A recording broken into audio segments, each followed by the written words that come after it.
able to kill Roe v. Wade. Last year, you said that you were proud to be the most pro-life president in American history. Then last month, you said that your administration would be great for women and their reproductive rights. In your home state of Florida, you surprised many with regard to your 6-week abortion ban, because you initially had said that it was too short. And you said, quote, I'm going to be voting that we need more than 6 weeks. But then the very next day, you reversed course and said you would vote to support the 6-week ban. Vice President Harris says that women shouldn't trust you on the issue of abortion because you've changed your position so many times. Therefore, why should they trust you? Well, the reason I'm doing that vote is because the plan is, as you know, the vote is, they have abortion in the 9th month. They even have, and you can look at the governor of West Virginia, the previous governor of West Virginia, not the current governor, who's doing an excellent job, but the governor before, he said the baby will be born and we will decide what to do with the baby. In other words, we'll execute the baby. And that's why I did that, because that predominates, because they're radical. The Democrats are radical in that. And her vice presidential pick, which I think was a horrible pick, by the way, for our country, because he is really out of it. But her vice presidential pick says abortion in the 9th month is absolutely fine. He also says execution after birth. It's execution, no longer abortion, because the baby is born, is okay. And that's not okay with me, hence the vote. But what I did is something for 52 years. They've been trying to get Roe v. Wade into the states.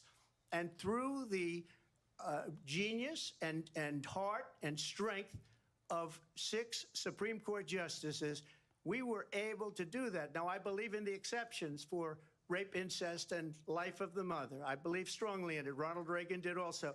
85% of Republicans do. Exceptions. Very important.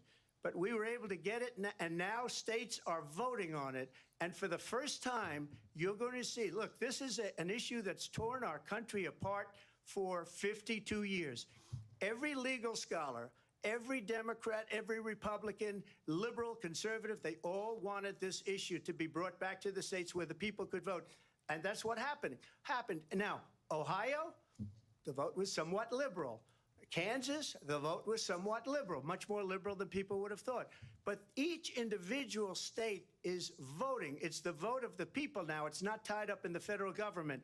I did a great service in doing it. It took courage to do it. And the Supreme Court had great courage in doing it. And I give tremendous credit to those 6 justices. There is no state in this country where it is legal to kill a baby after it's born. Madam Vice President, I want to get your response to President Trump. Well, as I said, you're going to hear a bunch of lies, and that's not actually a surprising fact. Let's understand how we got here. Donald Trump hand-selected 3 members of the United States Supreme Court with the intention that they would undo the protections of Roe v. Wade. And they did exactly as he intended. And now in over 20 states, there are Trump abortion bans, which make it criminal for a doctor or nurse to provide health care. In one state, it provides prison for life. Trump abortion bans that make no exception even for rape and incest, which understand what that means. A survivor of a crime of violation to their body does not have the right to make a decision about what happens to their body next. That is immoral. And one does not have to abandon their faith or deeply held beliefs to agree. The government, and Donald Trump certainly, should not be telling a woman what to do with her body. I have talked with women around our country. You want to talk about this is what people wanted? Pregnant women who want to carry a pregnancy to term, suffering from a miscarriage, being denied care in an emergency room because the healthcare providers are afraid they might go to jail, and she's bleeding out in a car in the parking lot. She didn't want that. Her husband didn't want that. A 12 or 13-year-old survivor of incest being forced to carry a pregnancy to term. They don't want that. And I pledge to you, when Congress passes a bill to put back in place the protections of Roe v. Wade, as President of the United States, I will proudly sign it into law. But understand, if Donald Trump were to be reelected, he will sign a national abortion ban. Understand, in his Project 2025, there would be a national abortion, a monitor that would be monitoring your pregnancies, your miscarriages.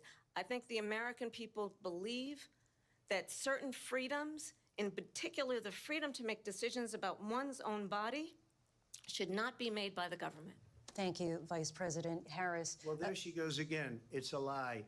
I'm not signing a ban, and there's no reason to sign a ban because we've gotten what everybody wanted.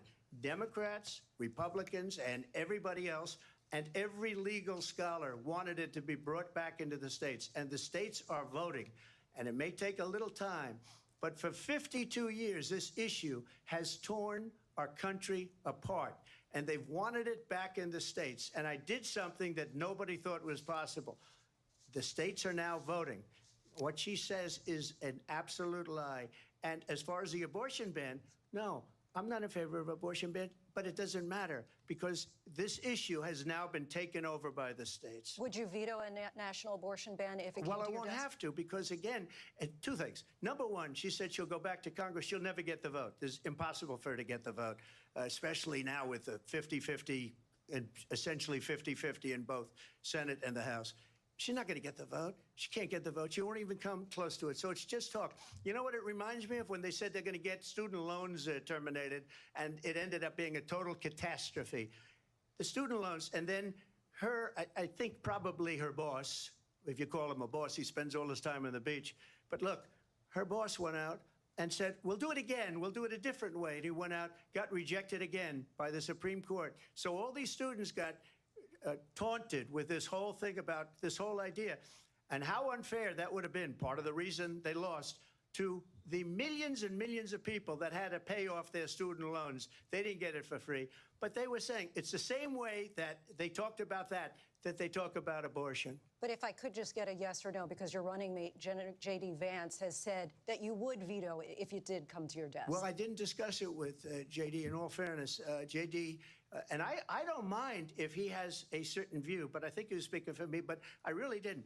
Look, we don't have to discuss it because she'd never be able to get it, just like she couldn't get student loans. They couldn't get student loans. They didn't even come close to getting student loans.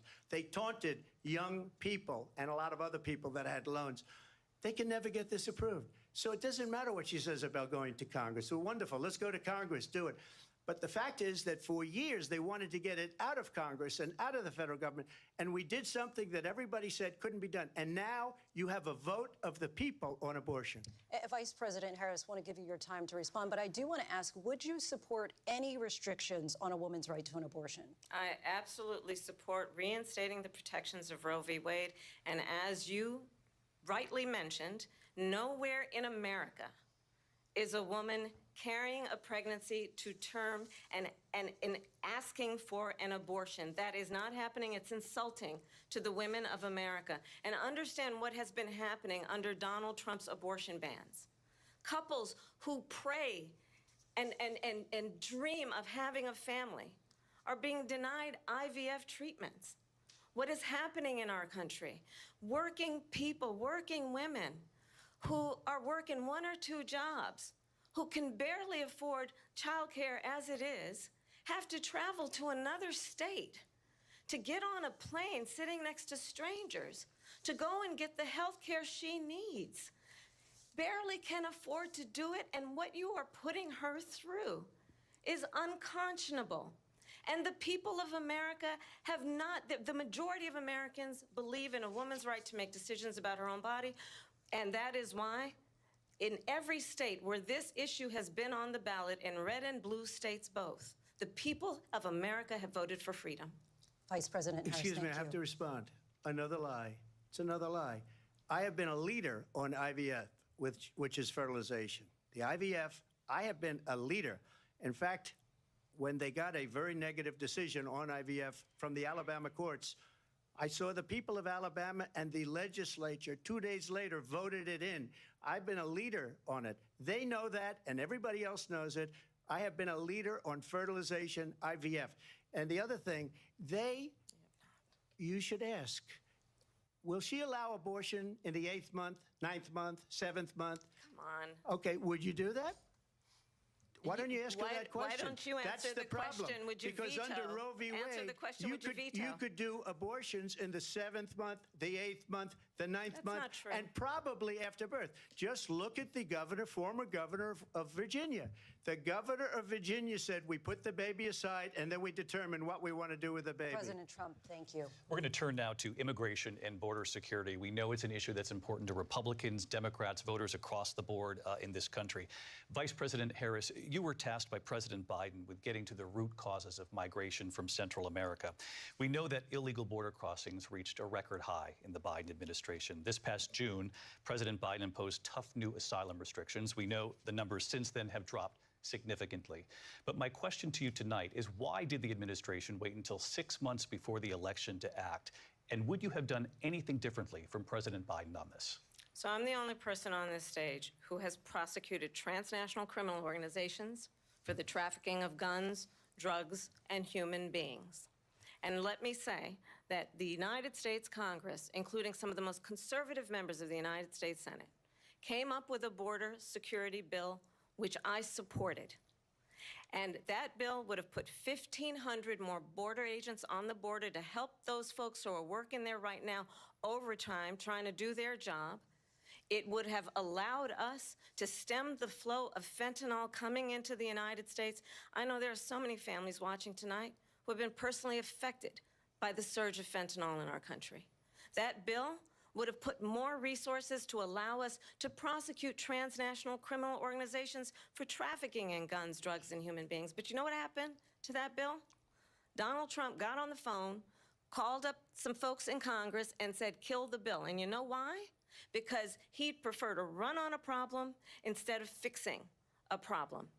And understand, this comes at a time where the people of our country actually need a leader who engages in solutions, who actually addresses the problems at hand. But what we have in the former president is someone who would prefer to run on a problem instead of fixing a problem. And I'll tell you something, he's going to talk about immigration a lot tonight, even when it's not the subject that is being raised. And I'm going to actually do something really unusual, and I'm going to invite you to attend one of Donald Trump's rallies, because it's a really interesting thing to watch. You will see during the course of his rallies, he talks about fictional characters like Hannibal Lecter. He will talk about windmills cause cancer. And what you will also notice is that people start leaving his rallies early out of exhaustion and boredom. And I will tell you, the one thing you will not hear him talk about is you. You will not hear him talk about your needs, your dreams, and your desires. And I'll tell you, I believe you deserve a president who actually puts you first, and I pledge to you that I will. Vice President Harris, thank you. President Trump, on that point, I want to get your response. Well, I would like to respond. Let me just ask, though, why did you kill that bill, and successfully so, that would have put thousands of additional agents and officers on the board? First, let me respond as to the reasons. She said people start leaving. People don't go to her rallies. There's no reason to go. And the people that do go, she's bussing them in and paying them to be there, and then showing them in a different light. So she can't talk about that. People don't leave my rallies. We have the biggest rallies, the most incredible rallies in the history of politics. That's because people want to take their country back. Our country is being lost. We're a failing nation. And it happened 3.5 years ago. And what's going on here, you're going to end up in World War III, just to go into another subject. What they have done to our country by allowing these millions and millions of people to come into our country, and look at what's happening to the towns all over the United States. And a lot of towns don't want to talk, not to be Aurora or Springfield. A lot of towns don't want to talk about it because they're so embarrassed by it. In Springfield, they're eating the dogs, the people that came in, they're eating the cats, they're eating the pets of the people that live there. And this is what's happening in our country, and it's a shame. As far as rallies are concerned, as far as the reason they go is they like what I say. They want to bring our country back. They want to make America great again. It's a very simple phrase, make America great again. She's destroying this country, and if she becomes president, this country doesn't have a chance of success. Not only success, will end up being Venezuela or steroids. I just want to clarify here, you bring up Springfield, Ohio, and ABC News did reach out to the city manager there. He told us there have been no credible reports of specific claims of pets being harmed, injured, or abused by individuals within the immigrant community. Let me just say here, this is the people on television say my dog was taken and used for food. So maybe he said that, and maybe that's a good thing.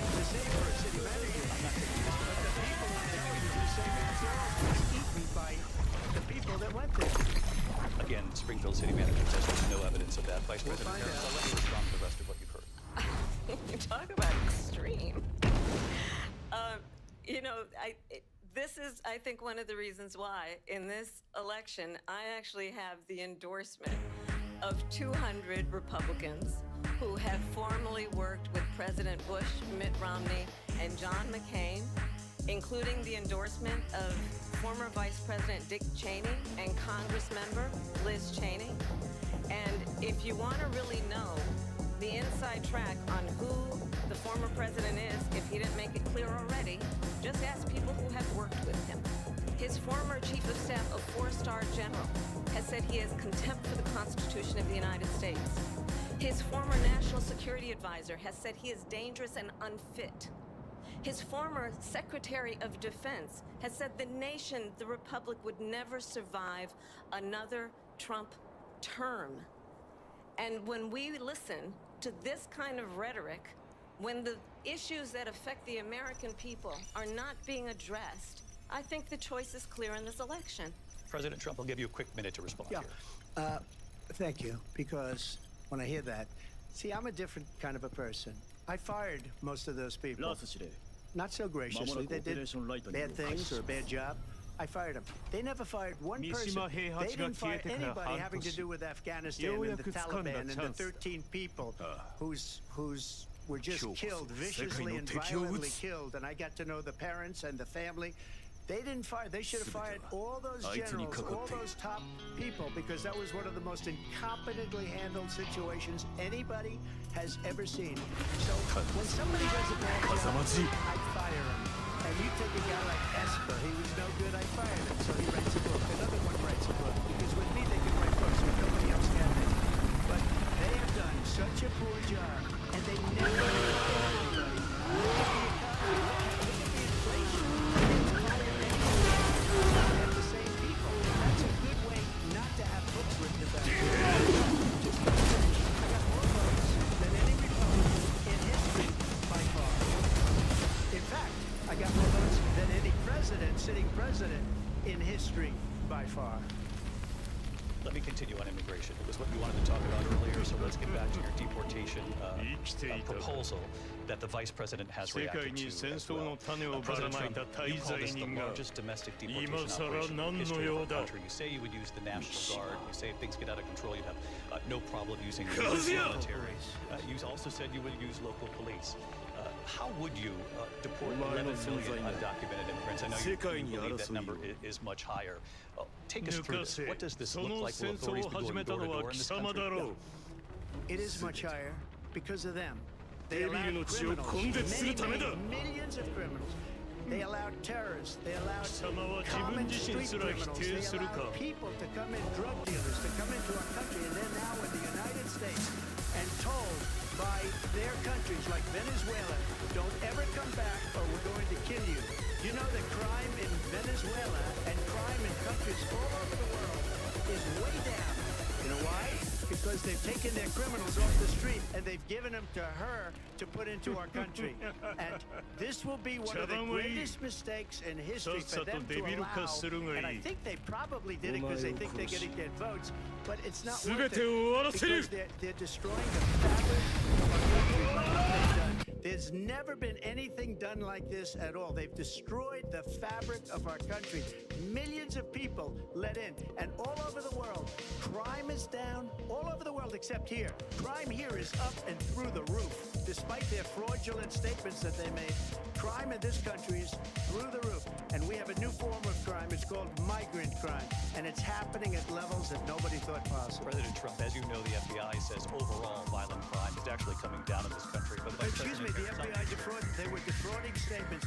They didn't include the worst cities. They didn't include the cities with the worst crime. It was a fraud. Just like their number of 818,000 jobs that they said they created turned out to be a fraud. President Trump, thank you. I'll let you respond. Well, I think this is so rich, coming from someone who has been prosecuted for national security crimes, economic crimes, election interference, has been found liable for sexual assault, and his next big court appearance is in November at his own criminal sentencing. And let's be clear where each person stands on the issue of what is important about respect for the rule of law and respect for law enforcement. The former vice president called for defunding federal law enforcement, 45,000 agents, get this, on the day after he was arraigned on 34 felony counts. So let's talk about what is important in this race. It is important that we move forward, that we turn the page on this same old and address the needs of the American people, address what we need to do about the housing shortage, which I have a plan for, address what we must do to support our citizens, address bringing down the price of groceries.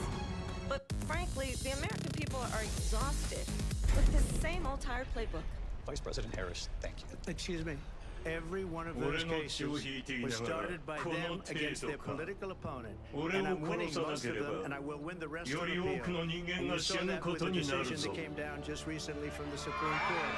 I'm winning most of them, but those are cases, it's called weaponization. Never happened in this country. They weaponized the Justice Department. Every one of those cases was involved with the DOJ, from Atlanta and Fawny Willis, Attorney General, every one of those cases. And then they said, oh, he's a criminal. They're the ones that made them go after me. By the way, Joe Biden was found essentially guilty in the documents case. And what happened in my documents case? That's the toughest one. A complete and total victory 2 months ago. He's thrown out. It's weaponization, and they used it, and it's never happened in this country. They used it to try and win an election. They're fake cases. President Trump, thank you. A really quick response here, Vice President Harris, on this notion of weaponization of the Justice Department. Well, let's talk about extreme and understand the context in which this election in 2024 is taking place.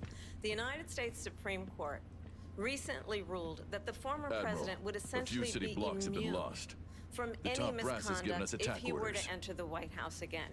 Understand, this is someone who has openly said he would terminate, I'm quoting, terminate the Constitution of the United States, that he would weaponize the Department of Justice against his political enemies. Someone who has openly expressed disdain for members of our military. Understand what it would mean if Donald Trump were back in the White House with no guardrails. Because certainly we know now the court won't stop him. We know J.D. Vance is not going to stop him. It's up to the American people to stop him. Thank you. Vice President Harris, in your last run for president. This is the one that weaponized, not me. She weaponized. I probably took a bullet to the head because of the things that they say about me. They talk about democracy. I'm a threat to democracy. They're the threat to democracy with a fake Russia investigation that went nowhere. We have a lot to get to, Lindsay. Vice President Harris, in your last run for president, you said you wanted to ban fracking. Now you don't. You wanted mandatory government combat for assault weapons. Now your campaign says you don't. You supported decriminalizing border crossings. Now you're taking a harder line. I know you say that your values have not changed. So why have so many of your policies? So my values have not changed, and I'm going to discuss every one of the, at least every point that you've made. But in particular, let's talk about fracking because we're here in Pennsylvania. I made that very clear in 2020. I will not ban fracking.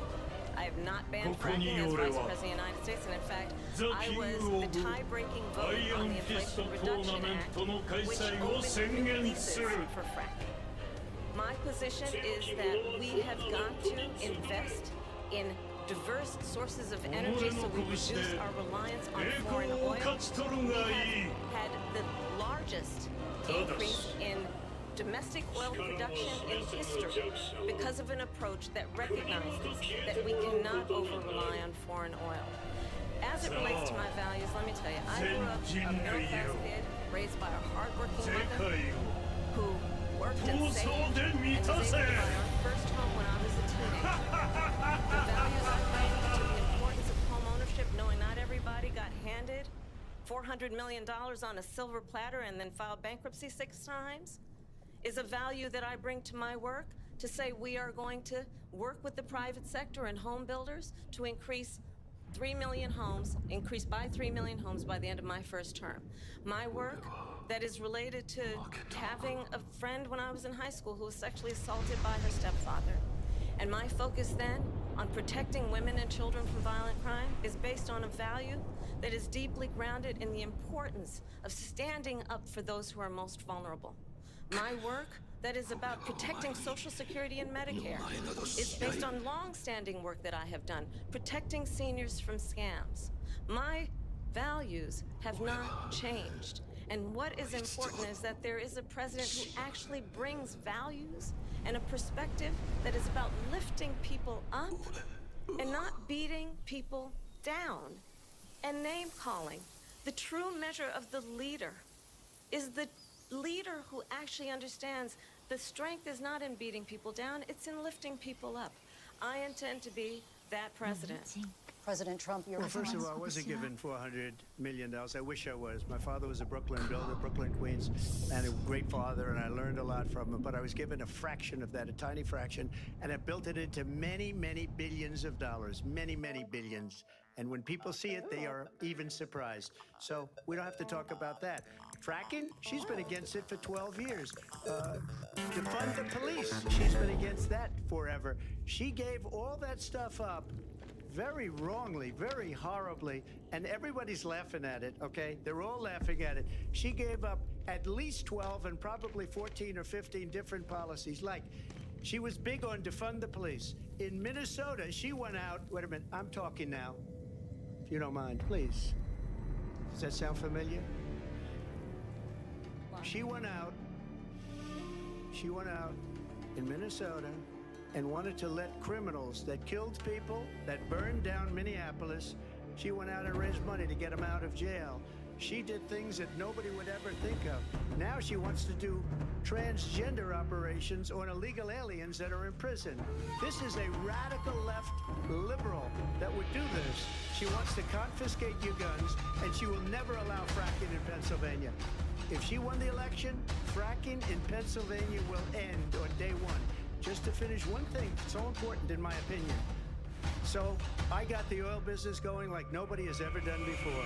When they took over, they got rid of it, started getting rid of it, and the prices were going up the roof. They immediately let these guys go to where they were. I would have been 5 times, 4 times, 5 times higher, because you're talking about 3.5 years ago. They got it up to where I was because they had no choice, because the prices of energy were quadrupling and doubling. You saw what happened to gasoline. So they said, let's go back to Trump.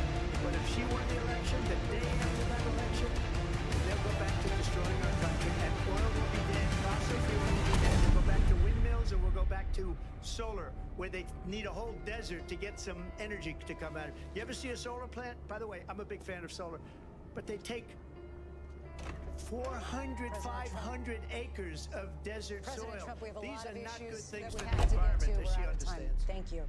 Lindsay, thank you. We have an election in just 56 days.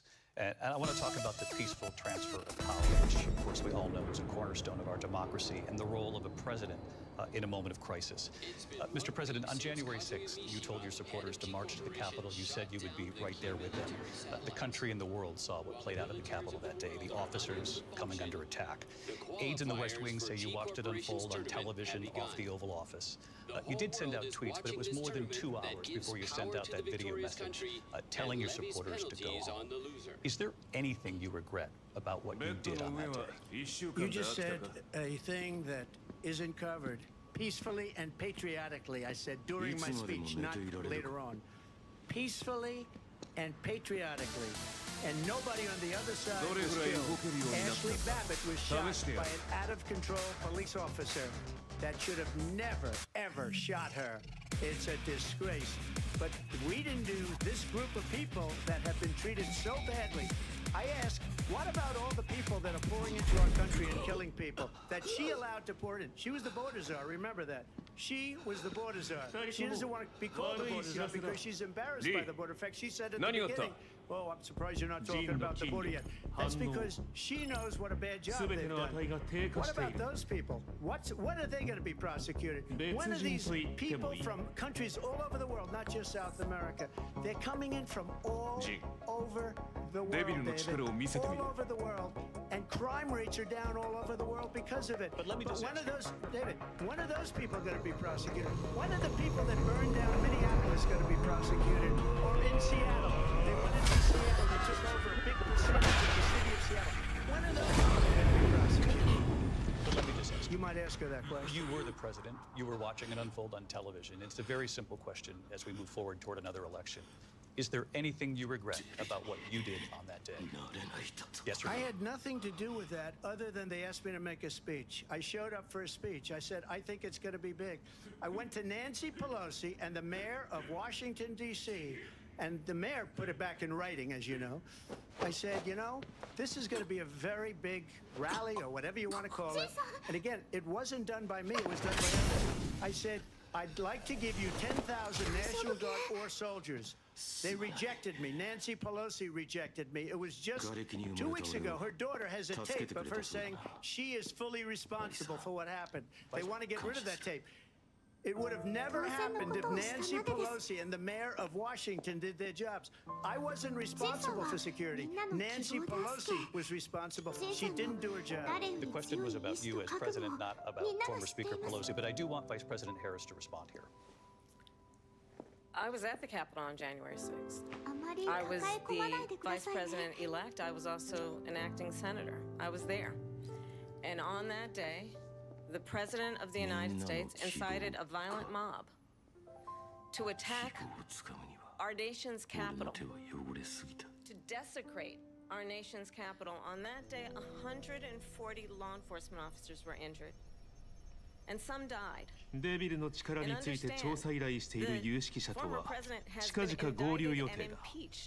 それとトーナメントを妨害する件だがアリサを送り込むしかないか。待ってくれ。俺をトーナメントに出場させてくれ。俺のデビルの力は戦いの窮地に陥った際に発現した力が蘇るとしたらそれもまた戦いの流れだ。カズヤ主催のトーナメントだ。G社が仕掛けてくるかもしれない。それでも行くのか。デビルの力は必ず取り戻す。そして次こそ差し違えてでも奴を殺す。It's time to turn the page. And if that was a bridge too far for you, well, there is a place だが in 予 our 選大会は campaign 3日後だ。 to stand それまでもう少しまともに戦えるよう stand 準 for our 備しておく。 democracy, to stand for rule of law, and to end the chaos, and to end the approach that is about attacking the foundations of our democracy because you don't like the outcome. And be clear, on that point, Donald Trump, the candidate, has said in this election there will be a bloodbath. If this and the outcome of this election is not to his liking, let's turn the page on this. Let's not go back. Let's chart a course for the future and not go backwards to the past. Let me just follow up here.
そこは史上最強を求めた格闘家たちが全世界から集う武の共演じゃった。あまたの格闘家たちも所詮わしの敵ではなかった。奴以外は奴はわしから全てを奪い去った。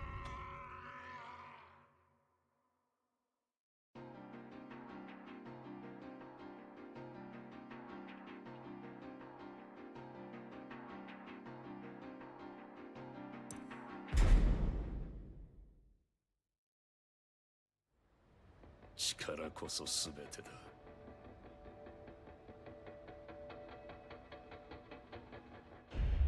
俺は手に入れた圧倒的な力。この大会が俺の波動を飾る最初の一歩となる。戦いの価値、俺は一人の女に出会う。恐れることなく近づいてきた。風間純、不思議な女だった。せいや！勝ち進んだ俺の前に現れた。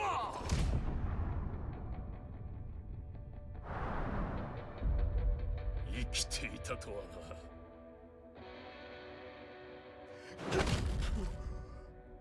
な。まさかこの俺が。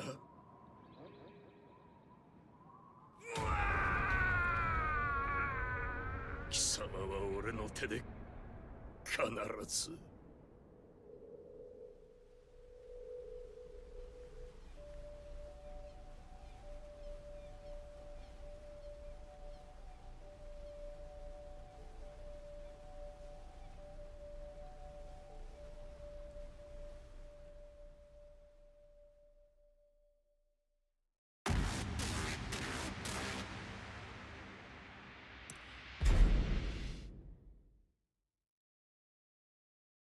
三島財閥当主の座に返り咲いたわしはある伝説を耳にする。古来より南米の奥地には闘神が眠るという。究極の武を手中にできるというその伝説にわしは魅せられた。しかし探索は失敗に終わる。俺は母がいてさえくれればそれでよかった。なぜだ。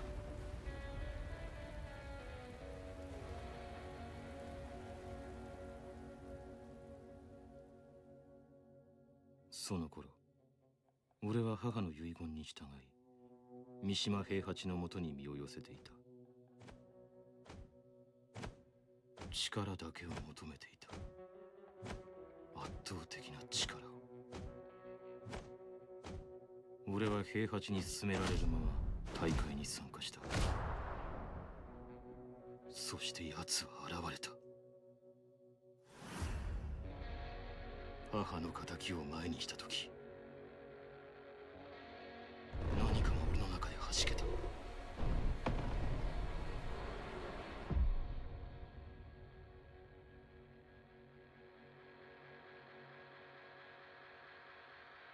力のためには血縁の死さえ厭わない。呪われた三島の血。あの時何があったのか思い出せない。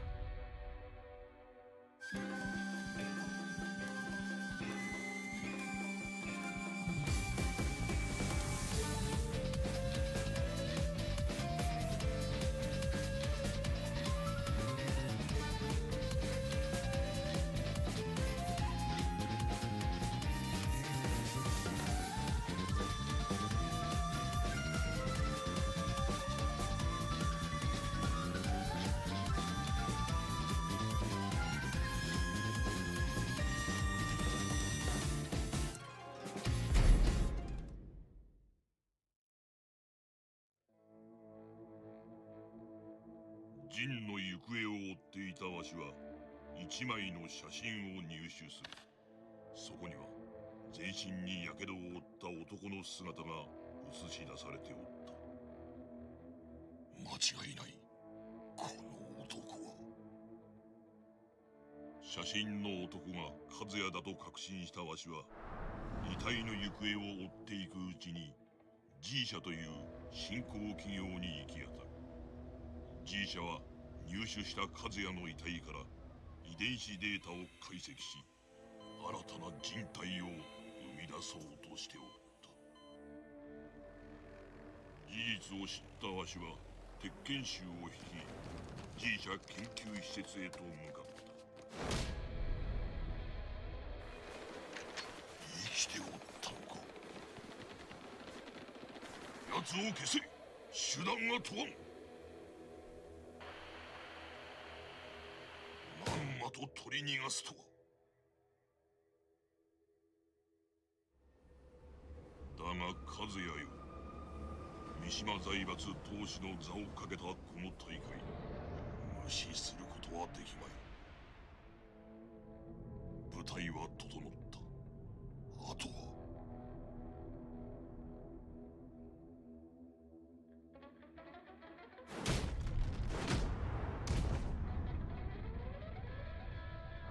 お前も現れると思っておったわ、ジン。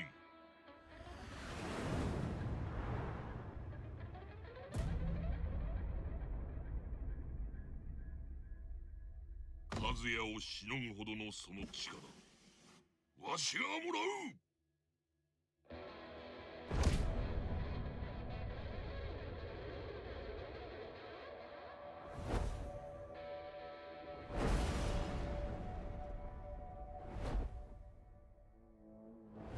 わしは諦めんぞ。いつの日か必ず。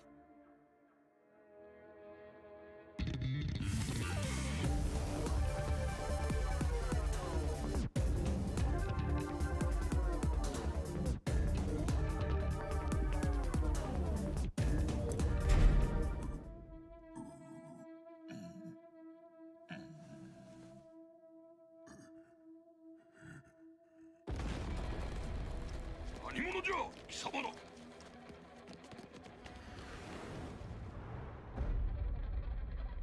三島もこれで終わりだ。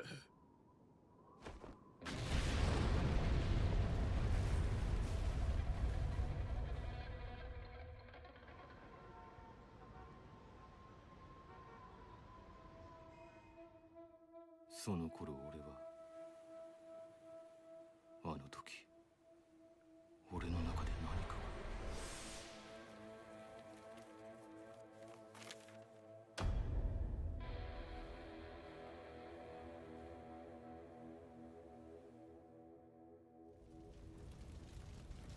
50年前、息子である平八から全てを奪われた男、三島陣八。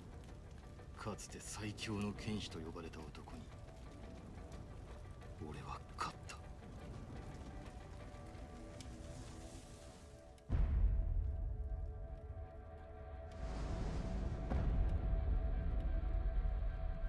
そう、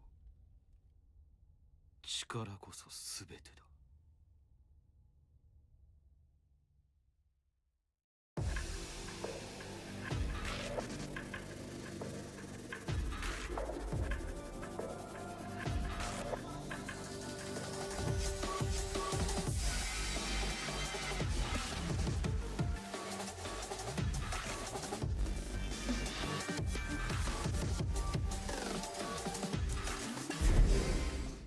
当主となったジンは世界に対し独立と宣戦を布告した。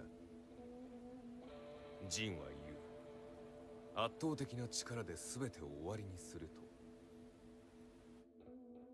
三島財閥の全世界掌握は時間の問題と思われていた頃、G 社が三島財閥の前に立ちはだかる。その頃から俺はこの戦いに疑問を抱くようになっていた。俺たちのこの戦いは本当に正しいのだろうか。俺は志を同じくする者たちと共に鉄拳衆全兵力の半数を引き連れ三島財閥からの反乱を決意する。そんな中 G 社はジンに莫大な懸賞金をかけると発表。 G 社の発表に呼応するように三島財閥は大会の開催を宣言した。大会が進行する中、ジンの行方を追い中東の遺跡に向かった俺たちは太古の化け物アザゼルの復活を目の当たりにする。自ら戦争を引き起こすことで世界を負の感情で満たし、アザゼルを復活させ、アザゼルもろとも追消滅することで世界を救う。それがジンの真の狙いだった。果たしてそれは正しい道だったのだろうか。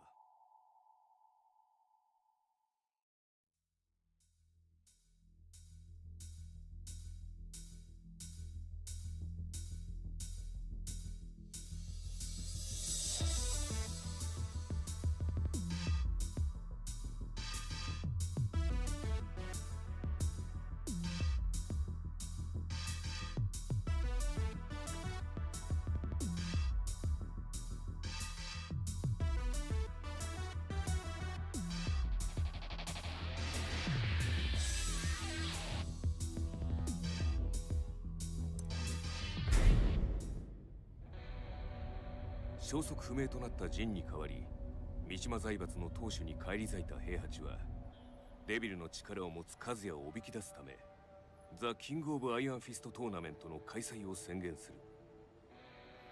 その裏で消息不明となっていたジンを救出した俺たちはアジトに潜伏しながら攻勢に出るチャンスを伺っていた。やがて三島財閥と G 社による戦争は苛烈さを増していき、ついに平八と和也の戦いに決着の時が訪れる。貴様からは全てを取り戻す。戦いとは最後にどちらが立っているか、それだけだ。決着はついた。しかし和也は三島財閥を壊滅させた後も世界を侵攻し続けている。平八なき今、和也を止めることができるのは俺たちだけだ。ああ、デビルの力を持つ者として和也は俺が殺す。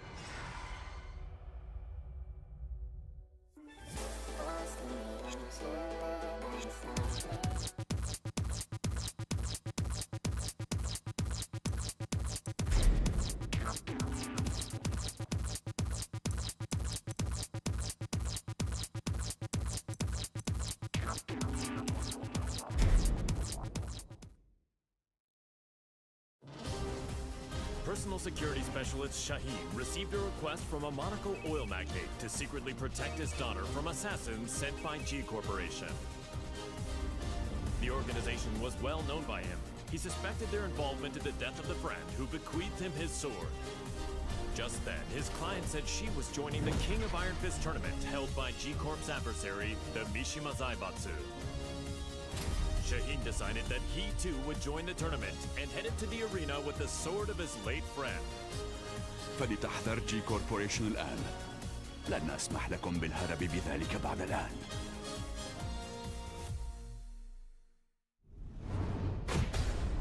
Welcome to the King of Iron Fist tournament. First up.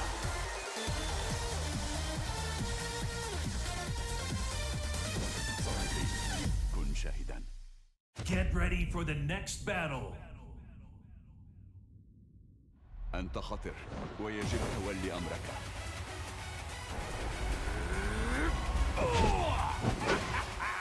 Round 1. Fight.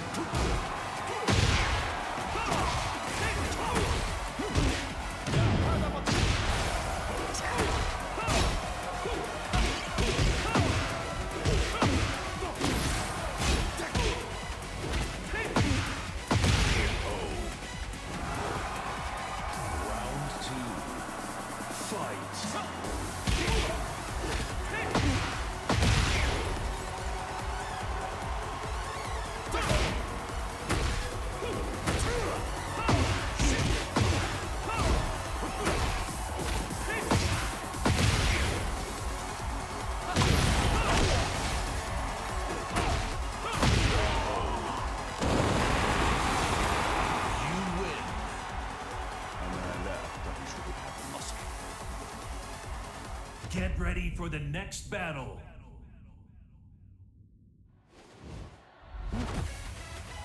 Round one. Fight.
Get ready for the next battle.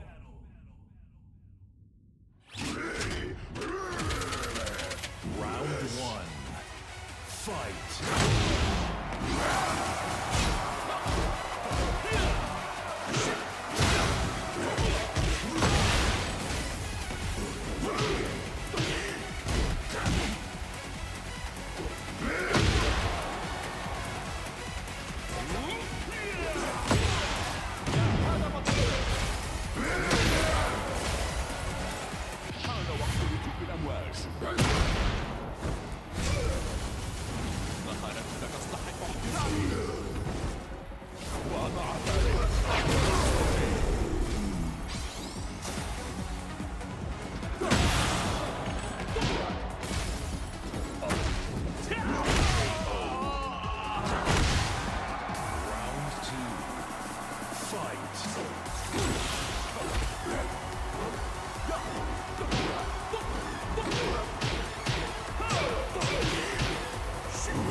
Get ready for the next battle.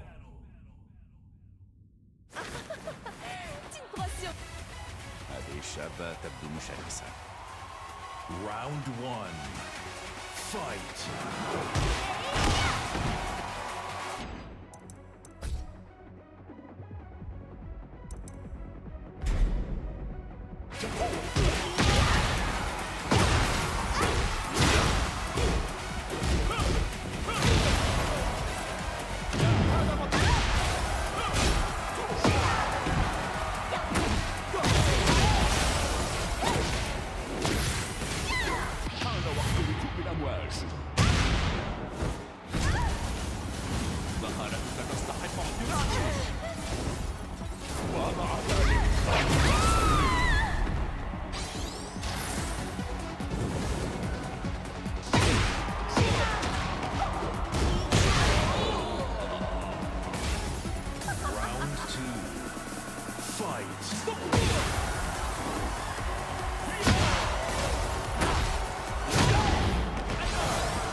Fight!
Get ready for the next battle.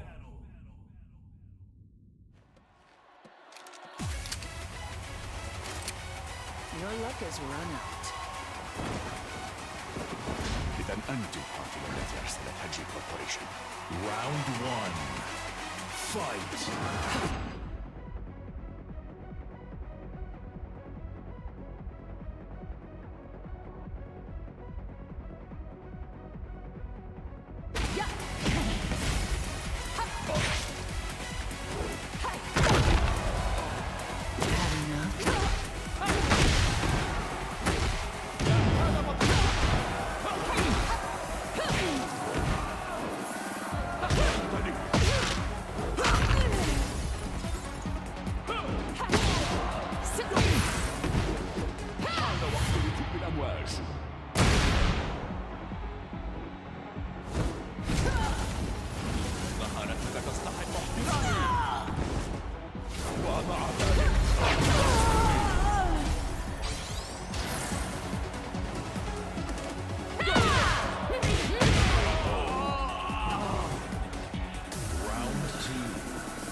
Round 1. Fight!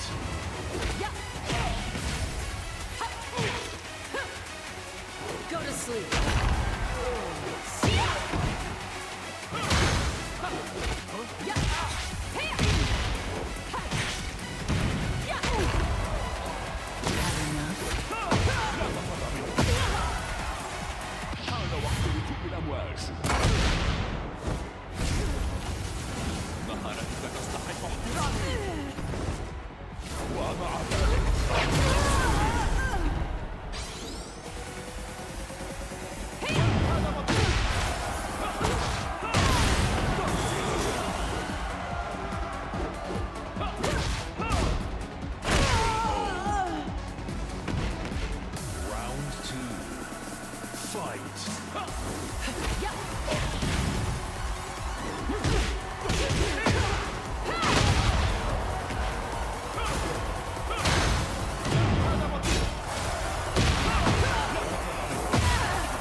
أن ينتهي الأمر بعد.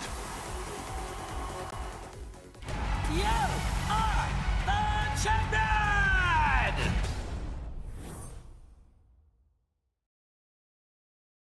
The winner is Shaheen! We'll witness history in the making. A new era has begun!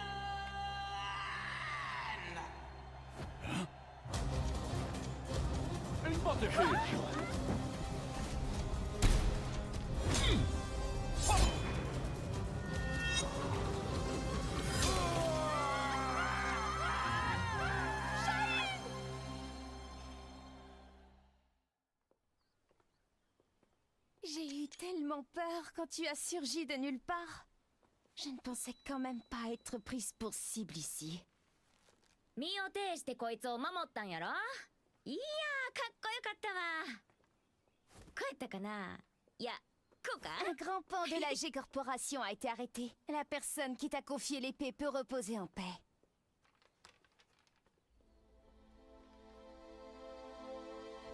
نعم أنت محقة. Que dirais-tu de prolonger ton travail de garde du corps à mes côtés? やめとき。こいつの重りなんか体がいくつあっても足らへんわ。أنتما فتاتان ممتعتان. Oui, il faudrait avoir le crâne aussi épais que celui d'Asuka pour me protéger. ってあんた、今うちのことバカにしたやろ。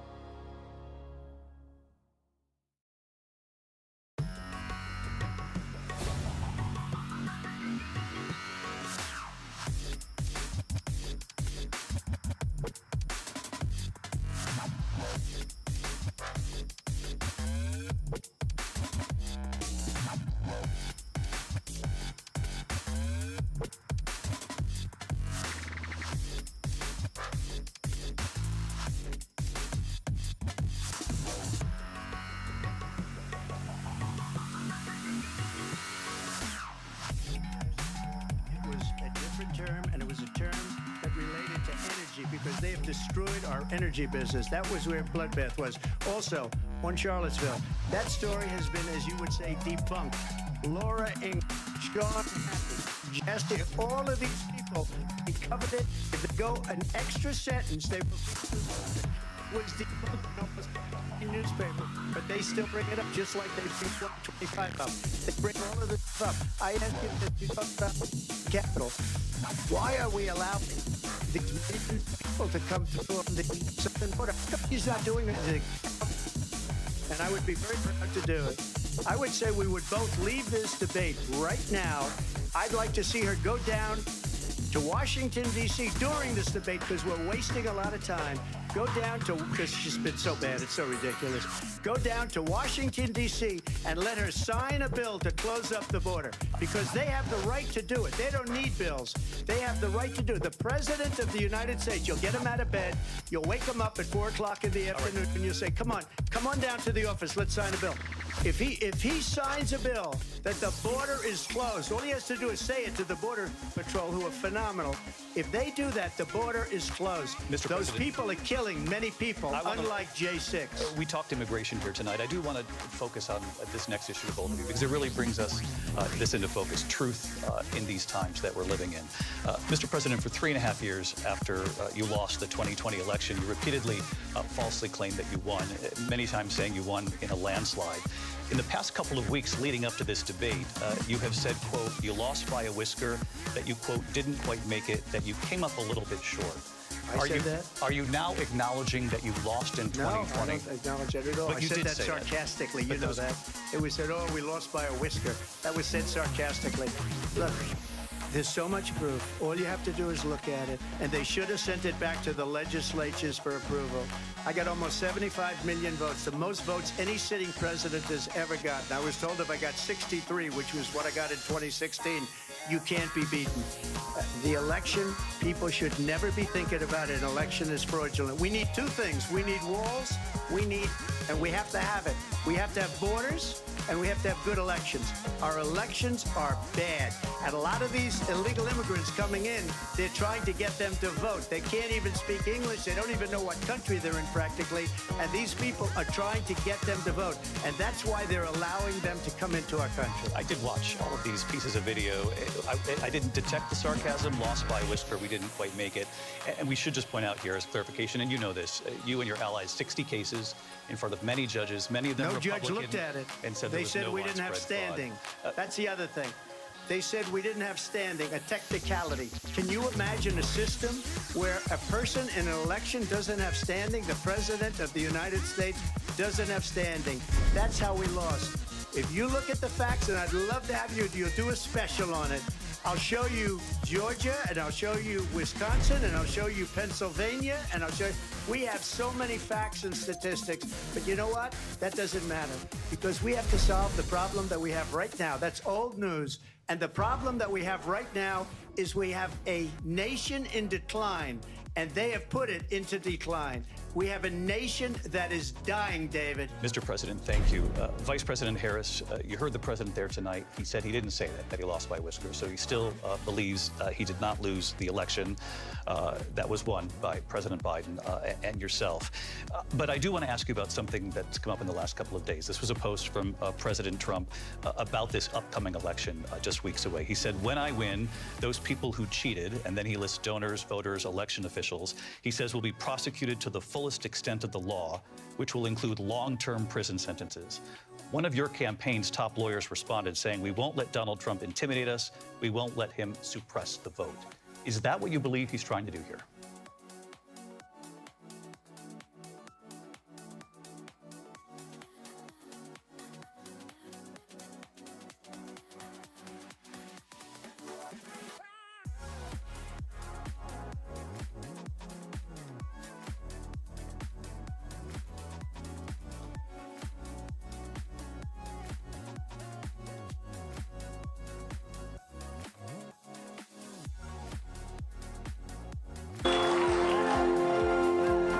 Mr. Madison, what you just said is one of the most insanely idiotic things I have ever heard. At no point in your rambling, incoherent response were you even close to anything that could be considered a rational thought. Everyone in this room is now dumber for having listened to it. I award you no points, and may God have mercy on your soul. Okay. And what did the president then at the time say? There were fine people on each side. Let's remember that when it came to the... They come up at 4 o'clock in the afternoon, you'll say, come on down to the office, let's sign a bill. If he signs a bill that the border is closed, all he has to do is say it to the Border Patrol, who are phenomenal. If they do that, the border is closed. Mr. Those President, people are killing many people, unlike J6. We talked immigration here tonight. I do want to focus on this next issue to both of you, because it really brings us... What you just said is one of the most insanely idiotic things I have ever heard. At no point in your rambling, incoherent response were you even close to anything that could be considered a rational thought. Everyone in this room is now dumber for having listened to it. I award you no points, and may God have mercy on your soul.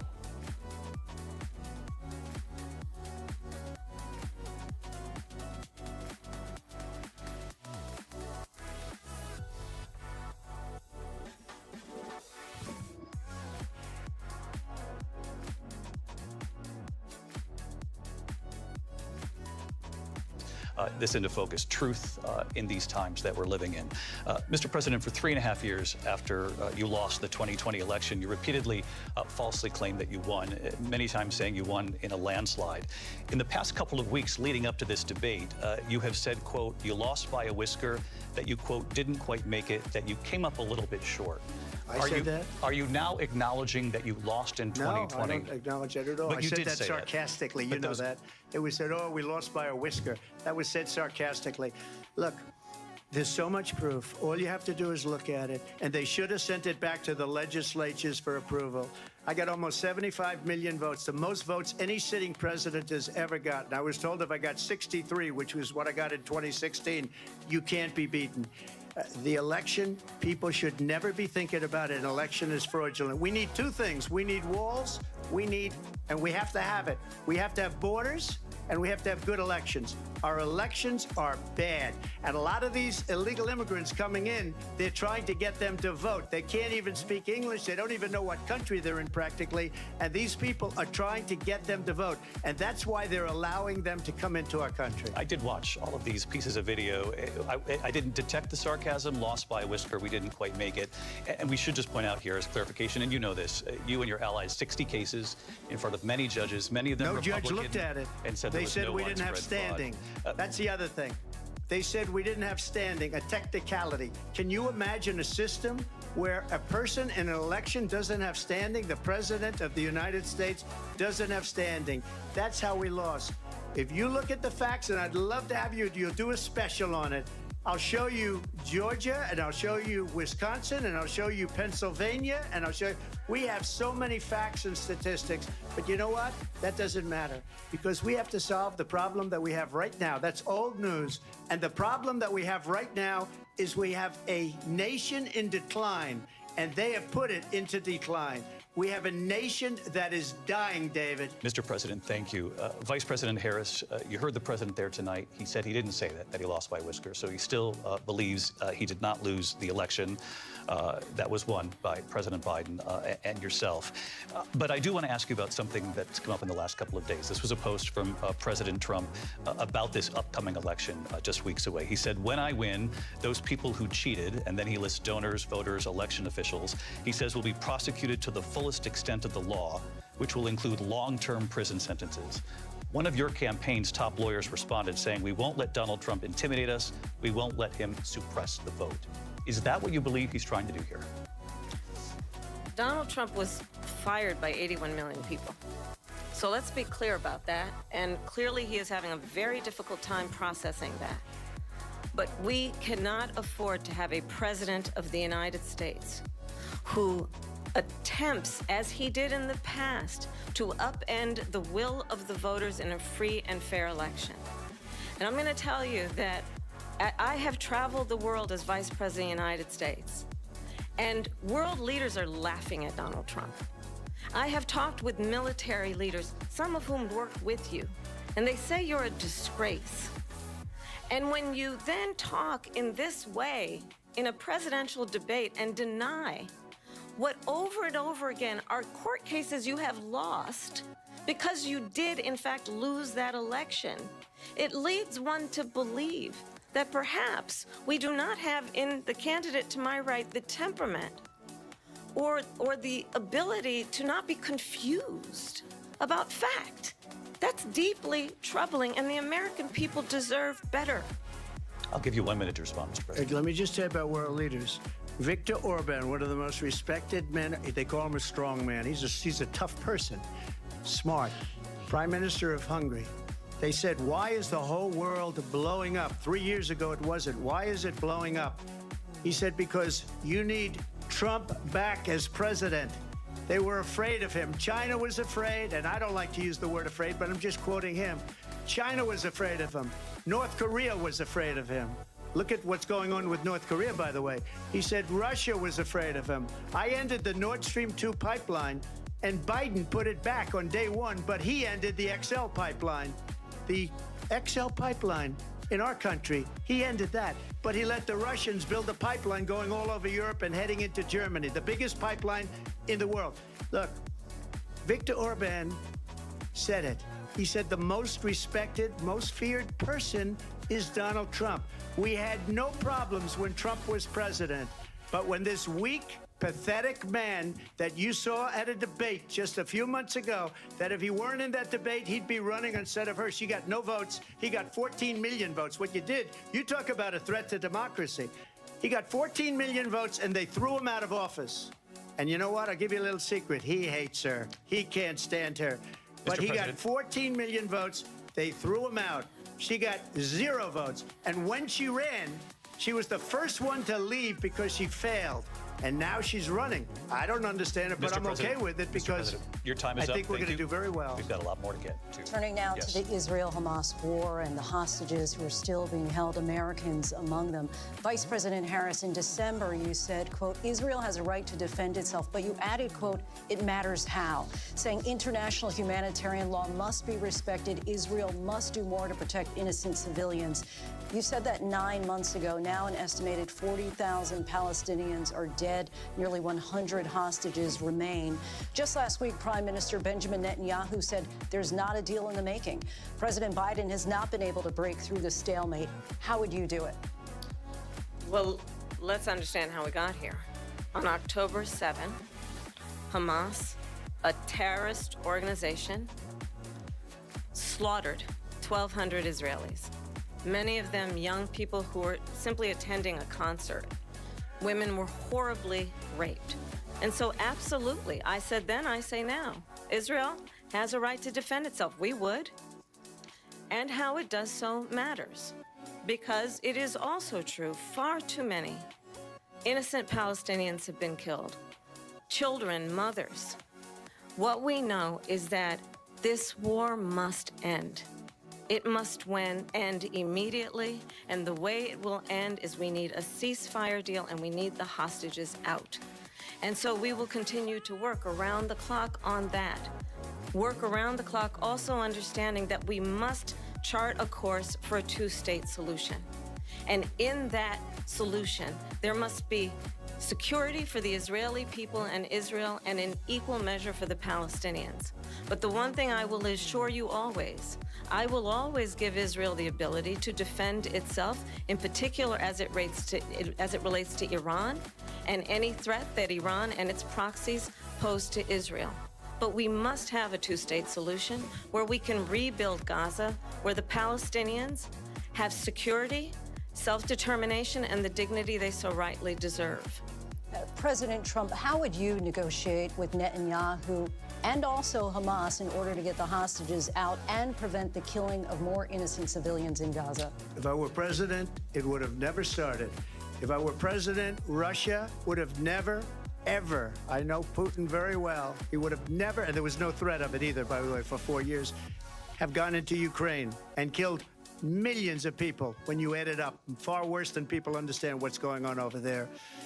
But when she mentions about Israel, all of a sudden, she hates Israel. She wouldn't even meet with Netanyahu when he went to Congress to make a very important speech. She refused to be there because she was at a sorority party of hers. She wanted to go to the sorority party. She hates Israel. If she's president, I believe that Israel will not exist within 2 years from now. And I've been pretty good at predictions, and I hope I'm wrong about that one. She hates Israel. At the same time, in her own way, she hates the Arab population because the whole place is going to get blown up. Arabs, Jewish people, Israel will be gone. It would have never happened. Iran was broke under Donald Trump. Now Iran has $300 billion because they took off all the sanctions that I had. Iran had no money for Hamas or Hezbollah or any of the 28 different spheres of terror. And they are spheres of terror, horrible terror. They had no money. It was a big story, and you know it. You covered it very well, actually. They had no money for terror. They were broke. Now they're a rich nation, and now what they're doing is they're spreading that money around. Look at what's happening with the Houthis and Yemen. Look at what's going on in the Middle East. This would have never happened. I will get that settled and fast, and I'll get the war with Ukraine and Russia ended. If I'm president-elect, I'll get it done before even becoming president. Vice President Harris, he says you hate Israel. That's absolutely not true. I have my entire career and life supported Israel and the Israeli people. He knows that.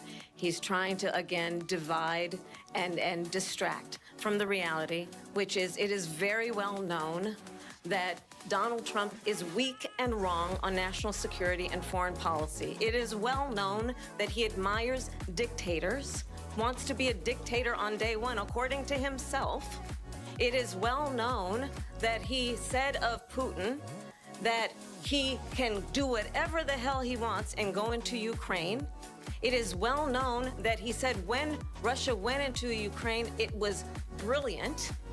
It is well known he exchanged love letters with Kim Jong-un. And it is absolutely well known that these dictators and autocrats are rooting for you to be president again because they're so clear. They can manipulate you with flattery and favors. And that is why so many military leaders who you have worked with have told me you are a disgrace. That is why we understand that we have to have a president who is not consistently weak and wrong on Vice national President security, Harris. including the importance of upholding and respecting in highest regard our military. Vice President Harris, thank you. And she's the one that caused it, that's weak on national security by allowing every nation last month for the year, 168 different countries sending people into our country. Their crime rates are way down. Putin endorsed her last week, said, I hope she wins. And I think he meant it, because what he's gotten away with is absolutely incredible. It wouldn't have happened with me. The leaders of other countries think that they're weak and incompetent, and they are.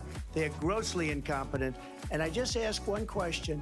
Why does Biden go in and kill the Keystone Pipeline and approve the single biggest deal that Russia's ever made, Nord Stream 2, the biggest pipeline anywhere in the world going to Germany and all over Europe?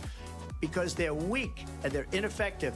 And Biden, by the way, President gets paid Trump, a lot of money. Thank you. We have a lot of issues to get to. We'll be right back with much more of this historic ABC News presidential debate from the National Constitution Center right here in Philadelphia. Back in a moment.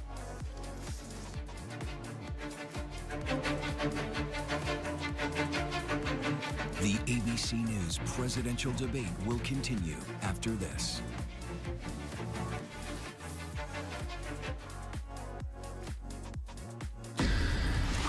It was a regular day for 19-year-old Melissa Witt. She went to meet her mom at a bowling church league, but she never makes it into the bowling alley. My gut knew this was not a young girl who just ran away. New information, pools of blood were found by detectives. I just love to have her back more than anything in the world. It is a heart-wrenching day for the family of Melissa Witt. Police found the body in the Ozark National Forest. You had several suspects. All these kinds of leads. A known serial killer in your area. Could he be involved?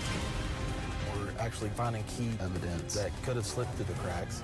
You're looking for that game-changing piece. Her last hours on this earth were probably the most horrific a person can experience. This beautiful young girl.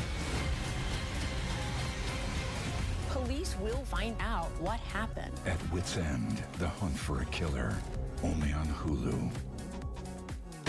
Baywatch is a fantasy. When you hear that theme song, it was a wild time, and I was a wild chick. Jason Momoa exploded. Carmen was a bombshell. Pamela Anderson was an icon. I'm really proud of everything I've done. Almost. Sexual predators? We're going to continue here, and I want to thank you. Ismail, David. ABC's World News Tonight with David Muir is America's most watched newscast. You're watching America's #1 streaming news. Keep streaming with ABC News Live.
has a firm policy not to capitulate to terrorist demands, that no concessions policy remains in force.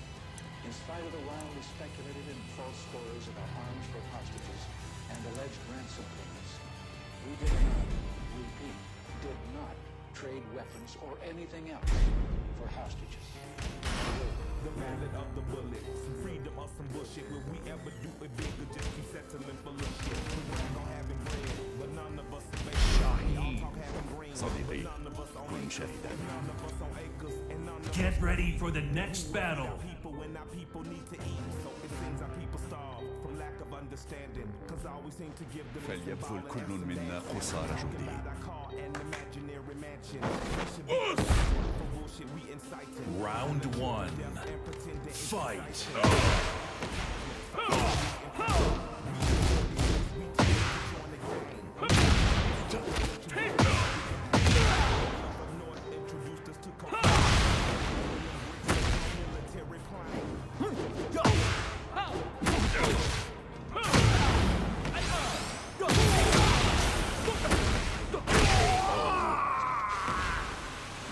Round two.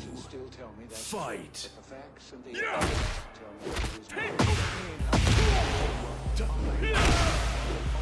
To understand the shit. They declared the war on drugs.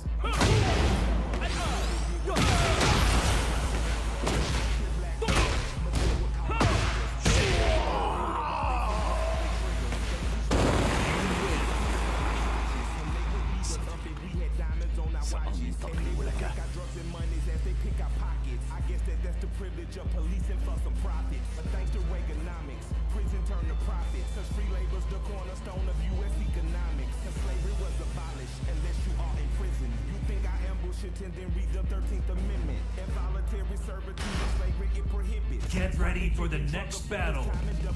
Ronald Reagan was an actor, not at all a factor.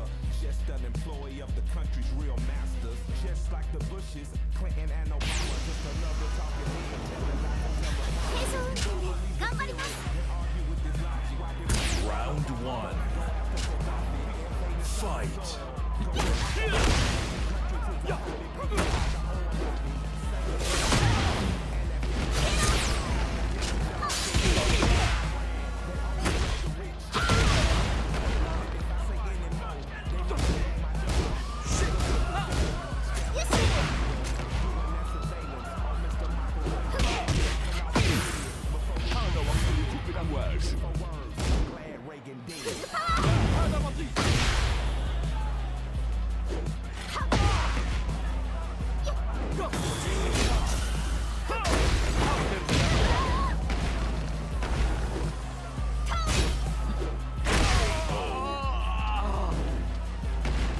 Round two. Fight.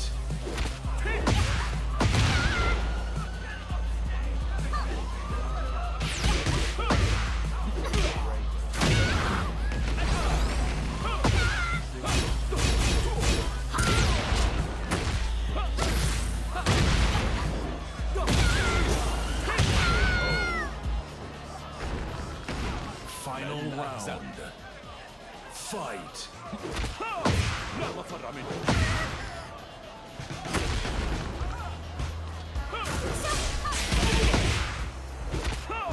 لا مفر منه. هذا بطيء.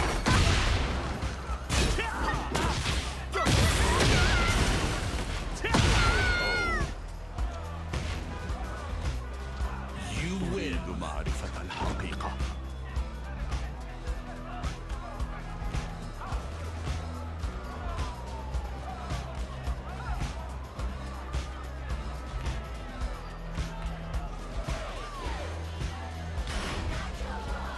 Get ready for the next battle.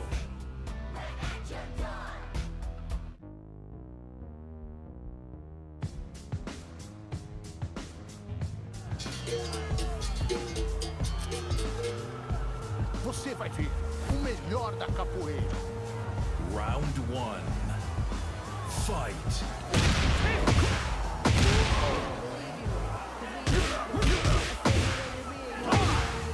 Esquive!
against the odds.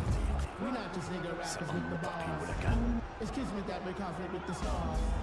You bastards overlooking street art, but they ain't street smart, but you keep us on the chart.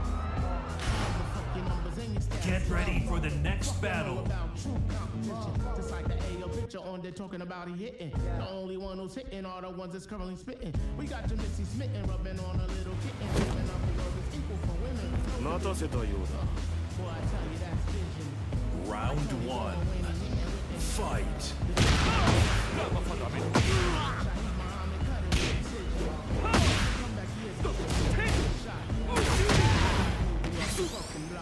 هذا كل شيء.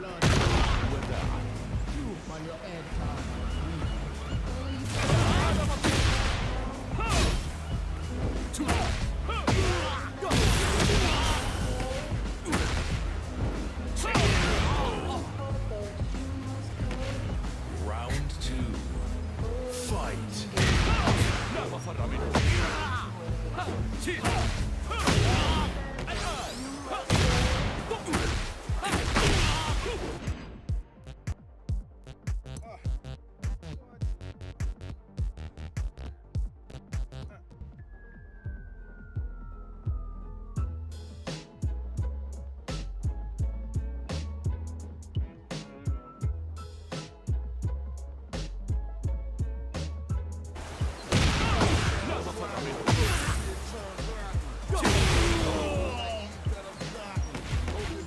You win. أنا لا أتخذ بهذا النصر.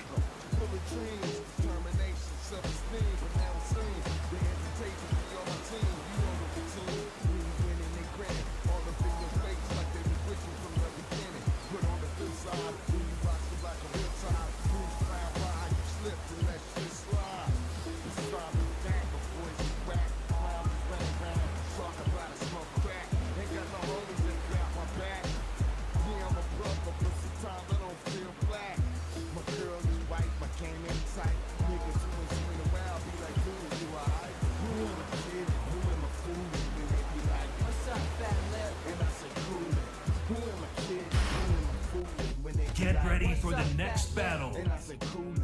Who am I kidding? Who am I fooling? When they be like, what's up, fat lip? And I say coolin'. Who am I kidding? Who am I fooling? When they be like,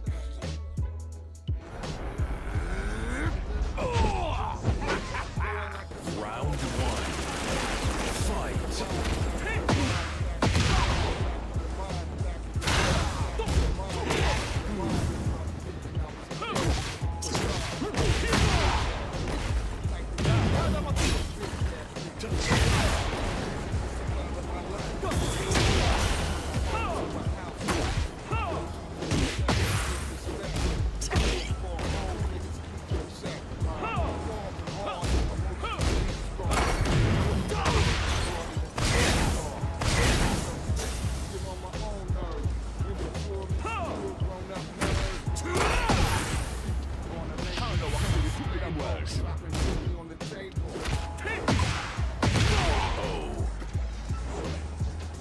Round two. Fight.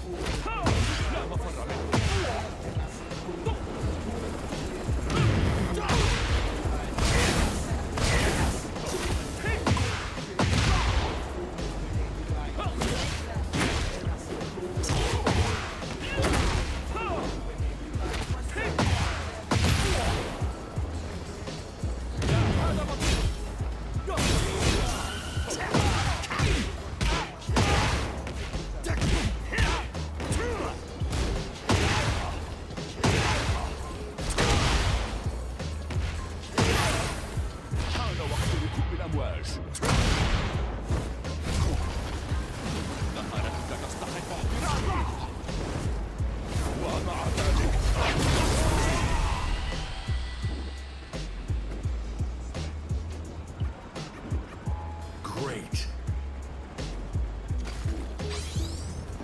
You win. معرفة الحقيقة.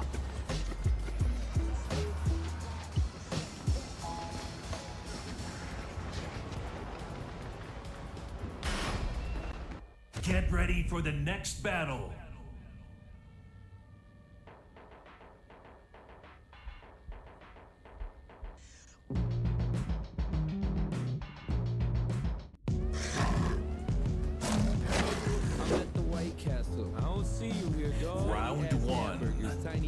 Fight. My trying to speak to the kid. Like, where's the bathroom?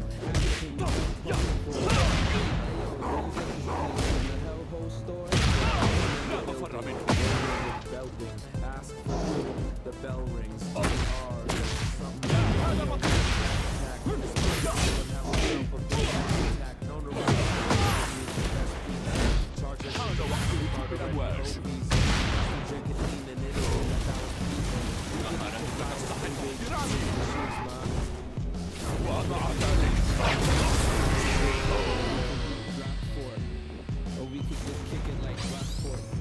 Round 2. Fight.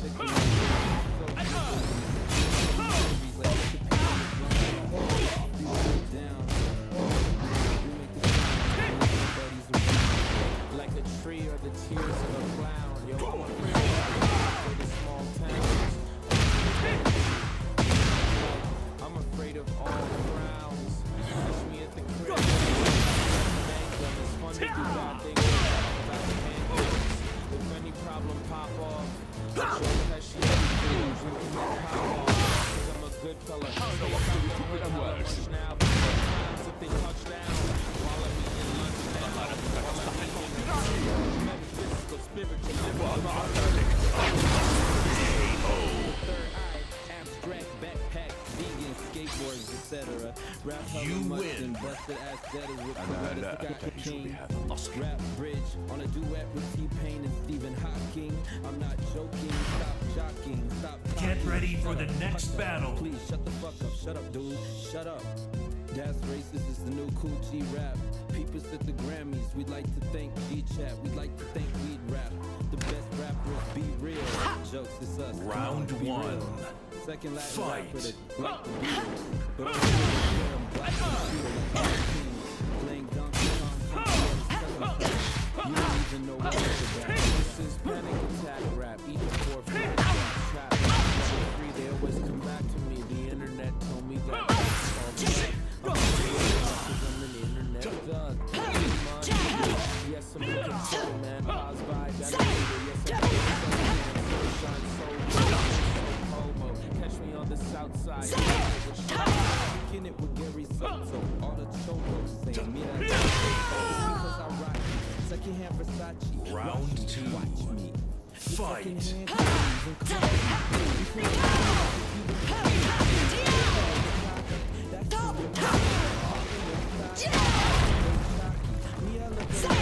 Like a young shot G. Words come through me like I was a walkie-talkie. All I do is open my mouth.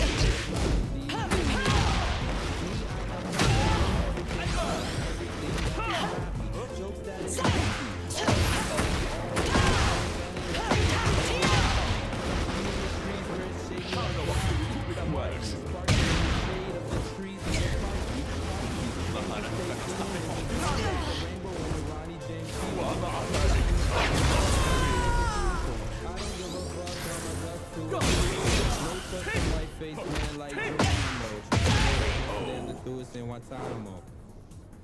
You win.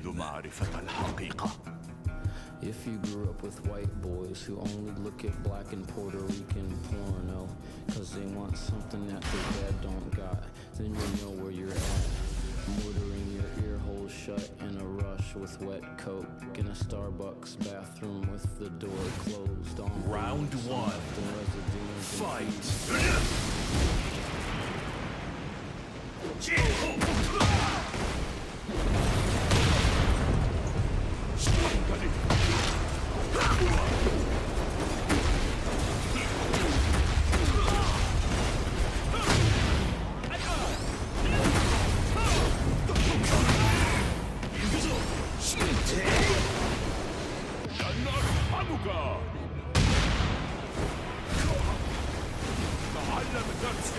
Yakushima.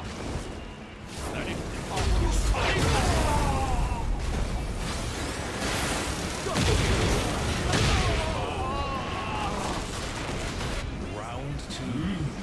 Fight.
Round 2. Fight.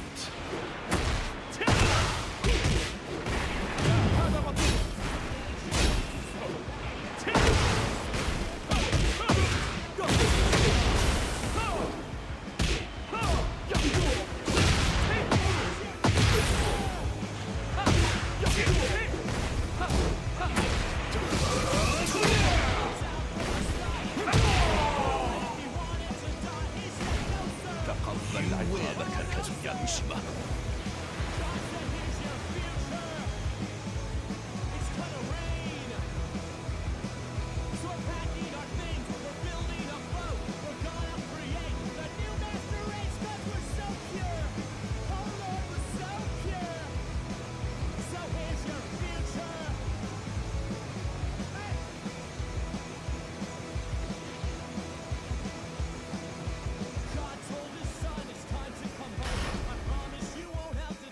Game over.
Live from the National Constitution Center in Philadelphia, Pennsylvania. Here again, David Muir and Lindsay Davis.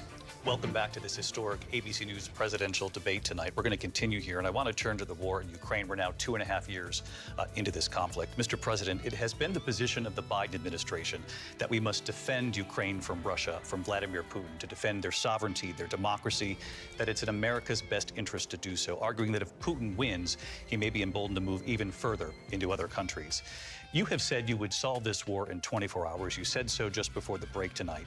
How exactly would you do that? And I want to ask you a very simple question tonight. Do you want Ukraine to win this war? I want the war to stop. I want to save lives that are being uselessly, people being killed by the millions. It's the millions. It's so much worse than the numbers that you're getting, which are fake numbers. Look, we're in for 250 billion or more, because they don't ask Europe, which is a much bigger beneficiary to getting this thing done than we are. They're in for $150 billion less because Biden and you don't have the courage to ask Europe like I did with NATO. They paid billions and billions, hundreds of billions of dollars when I said, either you pay up or we're not going to protect you anymore. So that's maybe one of the reasons they don't like me as much as they like weak people. But you take a look at what's happening. We're in for 250 to 275 billion. They're into 100 to 150. They should be forced to equalize. With that being said, I want to get the war settled. I know Zelensky very well, and I know Putin very well. I have a good relationship, and they respect your president, okay? They respect me. They don't respect Biden. How would you respect him? Why? For what reason? He hasn't even made a phone call in 2 years to Putin, hasn't spoken to anybody.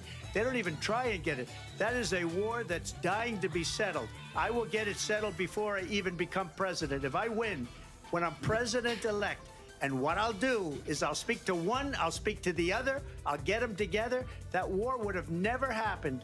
And in fact, when I saw Putin after I left, unfortunately left because our country has gone to hell. But after I left, when I saw him building up soldiers, he did it after I left, I said, oh, he must be negotiating. It must be a good, strong point of negotiation. Well, it wasn't, because Biden had no idea how to talk to him. He had no idea how to stop it.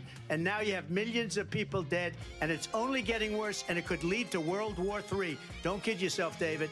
We're playing with World War III, and we have a president that we don't even know if he's... Where is our president? We don't even know if he's a president. And just to clarify they here... They threw him out of a campaign like a dog. We don't even know.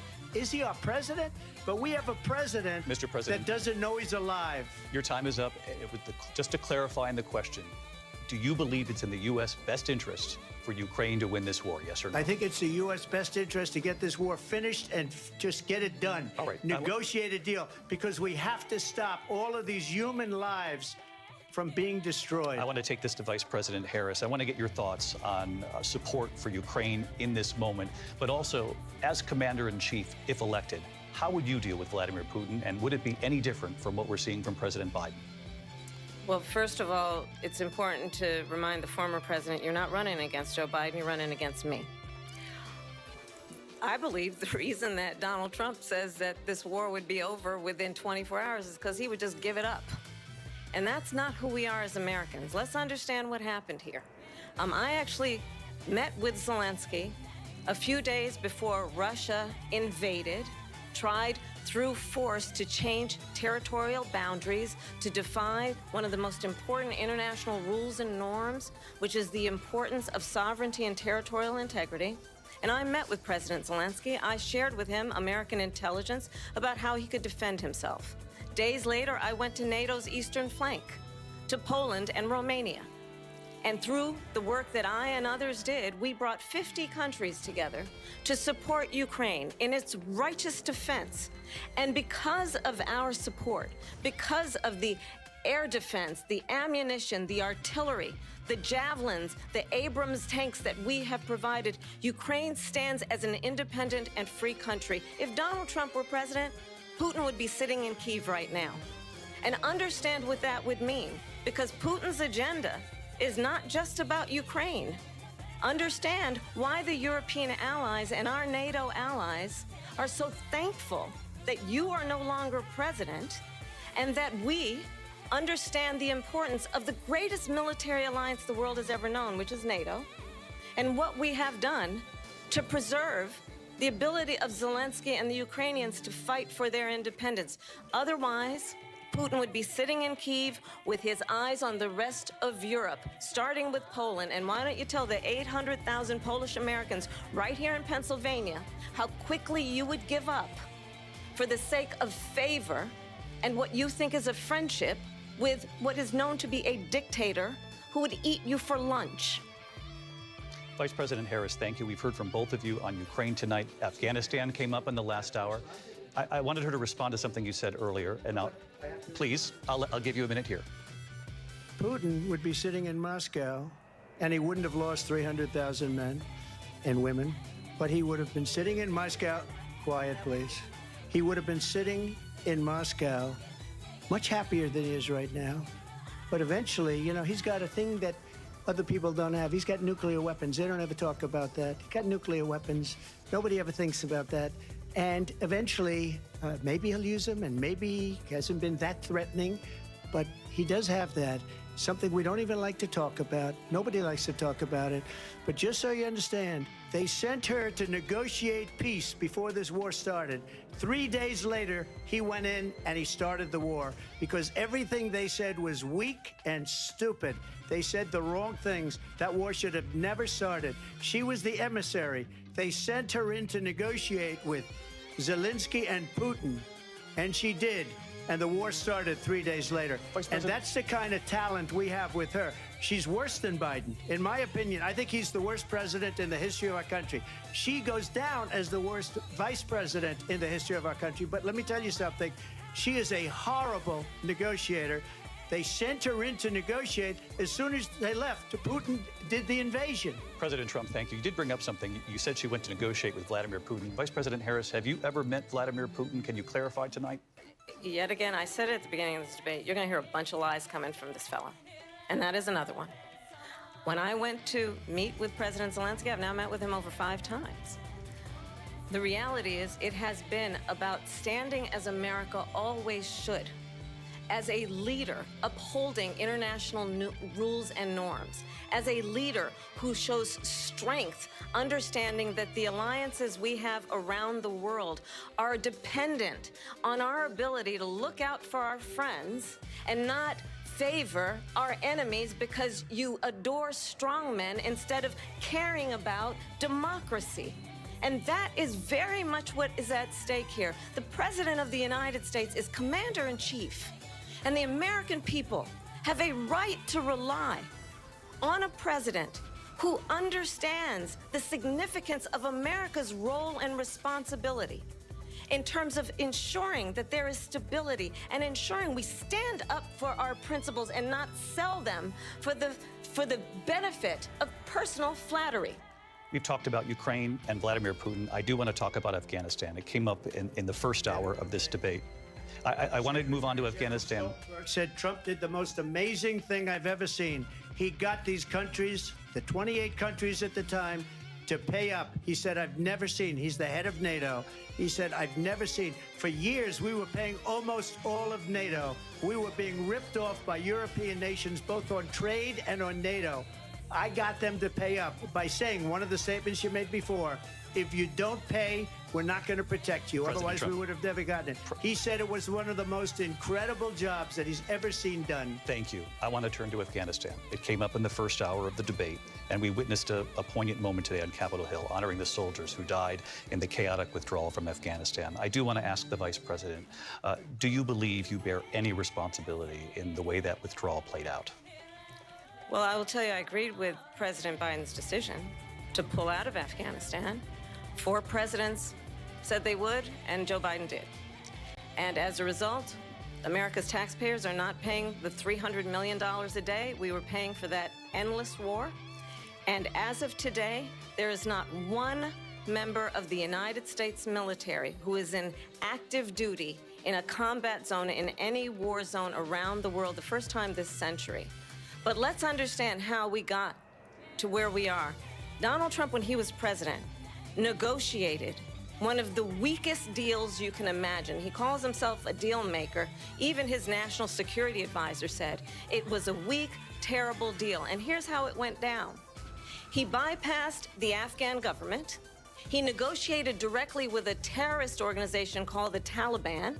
The negotiation involved the Taliban getting 5,000 Taliban terrorists released. And get this, and the president at the time invited the Taliban to Camp David, a place of storied significance for us as Americans, a place where we honor the importance of American diplomacy, where we invite and receive respected world leaders. And this former president, as president, invited them to Camp David because he does not, again, appreciate the role and responsibility of the President of the United States to be Commander-in-Chief with a level of respect. And this gets back to the point of how he has consistently disparaged and demeaned members of our military, fallen soldiers, and the work that we must do to uphold the strength and the respect of the United States of America around the world. Vice President Harris, thank you. President Trump, your response to her saying that you began the negotiations with the Taliban. So, if you take a look at that period of time, the Taliban was killing our soldiers, a lot of them, with snipers. And I got involved with the Taliban because the Taliban was doing the killing. That's the fighting force within Afghanistan. They don't bother doing that because, you know, they deal with the wrong people all the time. But I got involved. And Abdul was the head of the Taliban. He is still the head of the Taliban. And I told Abdul, don't do it anymore. You do it anymore, you're going to have problems. And he said, why do you send me a picture of my house? I said, you're going to have to figure that out, Abdul.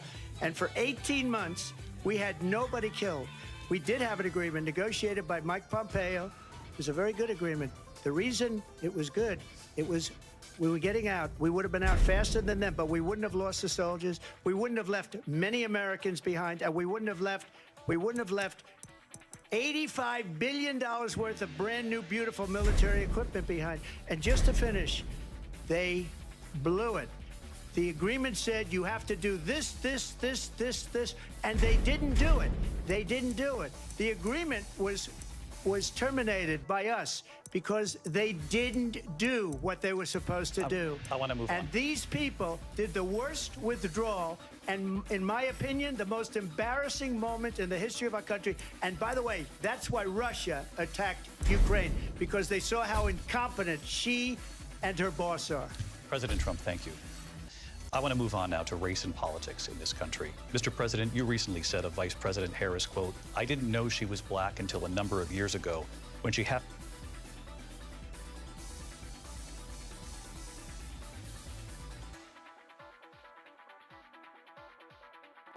What you just said is one of the most insanely idiotic things I have ever heard. At no point in your rambling, incoherent response were you even close to anything that could be considered a rational thought. Everyone in this room is now dumber for having listened to it. I award you no points, and may God have mercy on your soul.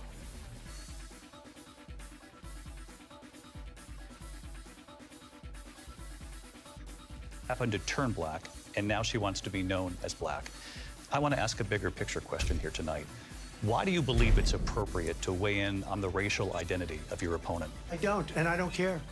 I don't care what she is. I don't care. You make a big deal out of something, I couldn't care less. Whatever she wants to be is okay with me.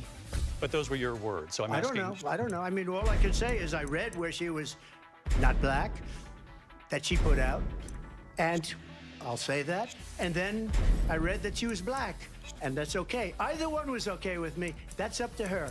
That's up to her. Vice President Harris, your thoughts on this? I think it's, I mean, honestly, I think it's a tragedy that we have someone who wants to be president who has consistently, over the course of his career, attempted to use race to divide the American people. You know, I do believe that the vast majority of us know that we have so much more in common than what separates us, and we don't want this kind of approach that is just constantly trying to divide us, and especially by race. And let's remember how Donald Trump started. He was land, he owned buildings, and he was investigated because he refused to rent property to black families. Let's remember, this is the same individual who took out a full-page ad in the New York Times calling for the execution of 5 young black and Latino boys who were innocent, the Central Park 5. Took out a full-page ad calling for their execution. This is the same individual who spread birther lies about the first black president of the United States. And I think the American people want better than that, want better than this, want someone who understands, as I do, I travel our country. We see in each other a friend. We see in each other a neighbor. We don't want a leader who is constantly trying to have Americans point their fingers at each other. I meet with people all the time who tell me, can we please just have discourse about how we're going to invest in the aspirations and the ambitions and the dreams of the American people? Knowing that regardless of people's color or the language their grandmother speaks, we all have the same dreams and aspirations and want a president who invests in those, not in hate and division. Vice President Harris, thank you. Lindsay? President Trump, this is now your 3rd time. This is the most divisive presidency in the history of our country. There's never been anything like it. They're destroying our country, and they come up with things like what she just said. Going back many, many years, when a lot of people, including Mayor Bloomberg, agreed with me on the Central Park 5, they admitted, they said, they pled guilty. And I said, well, if they pled guilty, they badly hurt a person, killed a person ultimately. And if they pled guilty, then they pled, we're not guilty.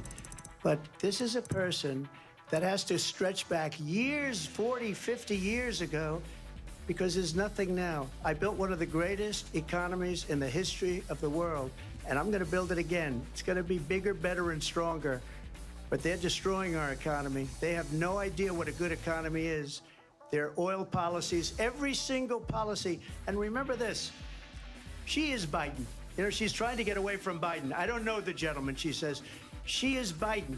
The worst inflation we've ever had, a horrible economy because inflation has made it so bad, and she can't get away with that.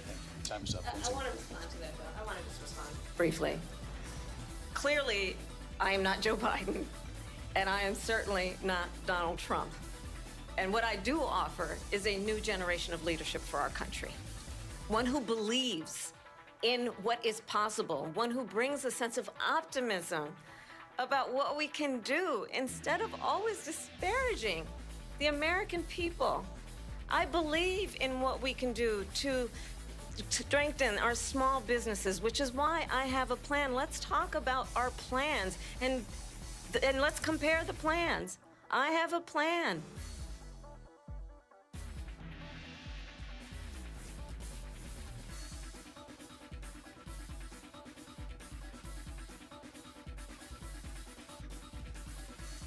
My rug. Were you listening to the dude's story, Donnie? Walter. Were you listening to the dude's story? I was bowling. So you have no frame of reference here, Donnie. You're like a child who wanders into the middle of a movie and wants to know... Walter. What is he talking My about? rug. Forget it, Donnie. You're out of your element. You peed on the dude's rug. Donnie, you're out of your element. This guy peed on it. Donnie, please. I'm slamming him tonight. You guys are dead in the water. Look, like an ape. What's a pederast, Walter?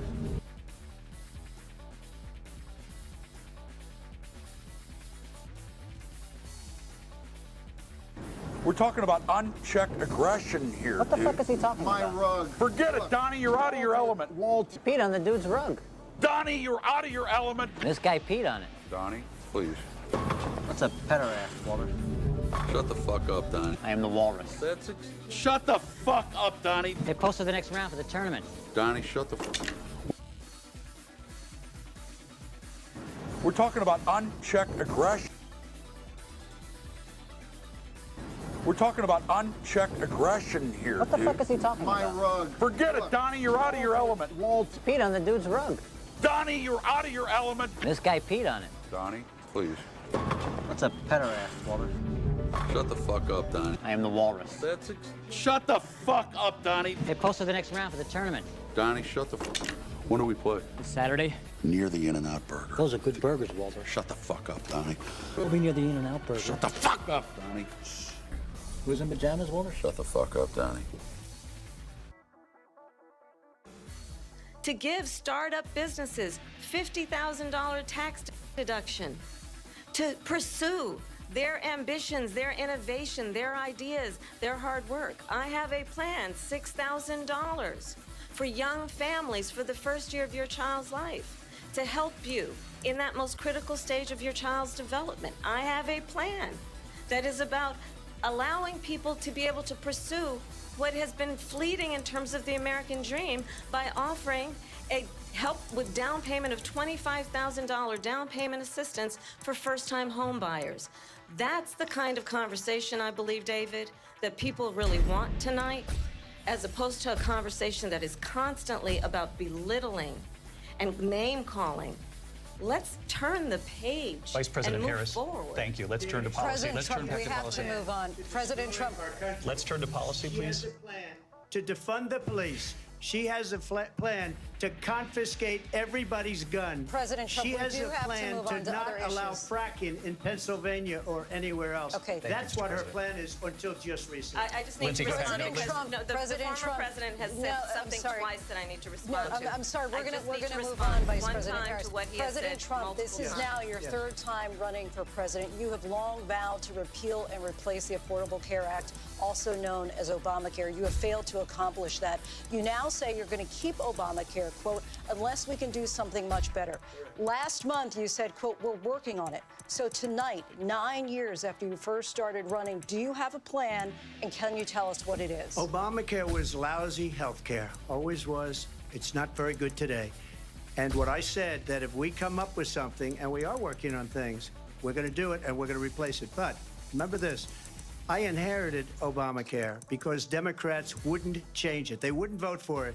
They were unanimous. They wouldn't vote to change it. If they would have done that, we would have had a much better plan than Obamacare. But the Democrats came up, they wouldn't vote for it. I had a choice to make when I was president. Do I save it and make it as good as it can be, never going to be great, or do I let it rot? And I felt I had an obligation, even though politically it would have been good to just let it rot and let it go away. I decided, and I told my people, the top people, and they're very good people. I have a lot of good people in that administration. We read about the bad ones. We had some real bad ones too, and so do they. They have really bad ones. The difference is they don't get rid of them. But let me just explain. I had a choice to make. Do I save it and make it as good as it can be, or do I let it rot? And I saved it. I did the right thing. But it's still never going to be great, and it's too expensive for people. And what we will do is we're looking at different plans.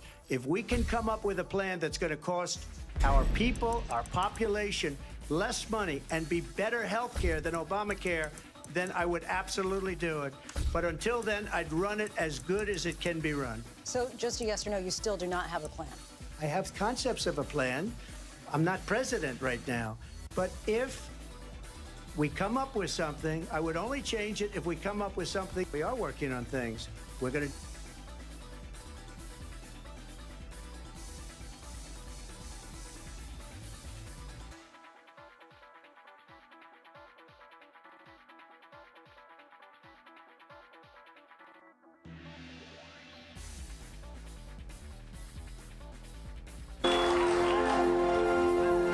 Mr. Madison, what you just said is one of the most insanely idiotic things I have ever heard.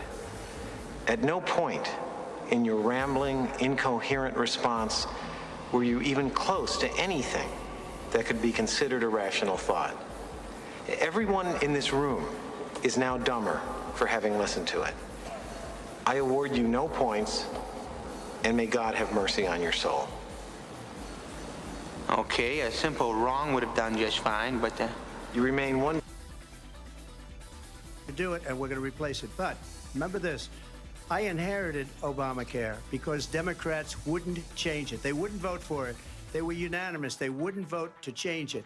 If they would have done that, we would have had a much better plan than Obamacare.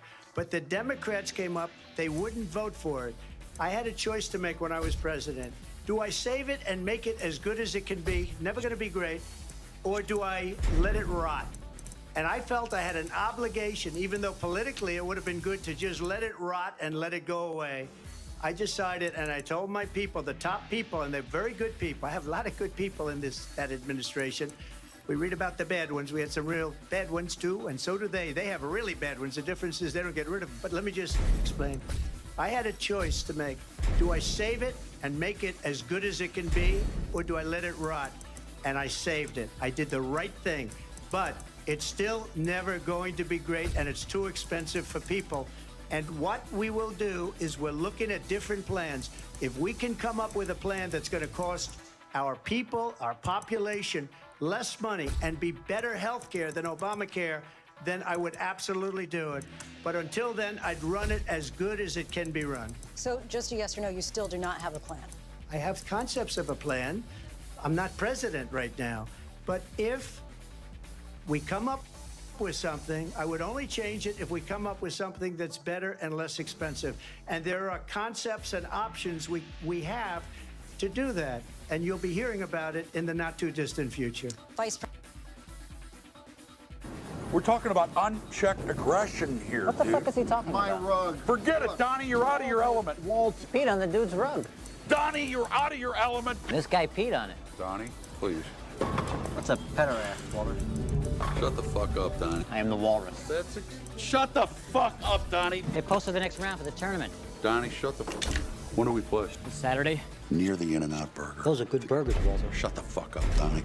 We'll be near the In-N-Out Burger. Shut the fuck up, Donnie. Who's in pajamas, Walter? Shut the fuck up, Donnie. President Harris, in 2017, you supported Bernie Sanders' proposal to do away with private insurance and create a government-run healthcare system. 2 years later, you proposed a plan that included a private insurance option. What is your plan today? Well, first of all, I absolutely support, and over the last 4 years as vice president, private healthcare options. But what we need to do is maintain and grow the Affordable Care Act. But I'll get to that, Lindsay. I just need to respond to a previous point that the former president has made. I've made very clear my position on fracking. And then this business about taking everyone's guns away.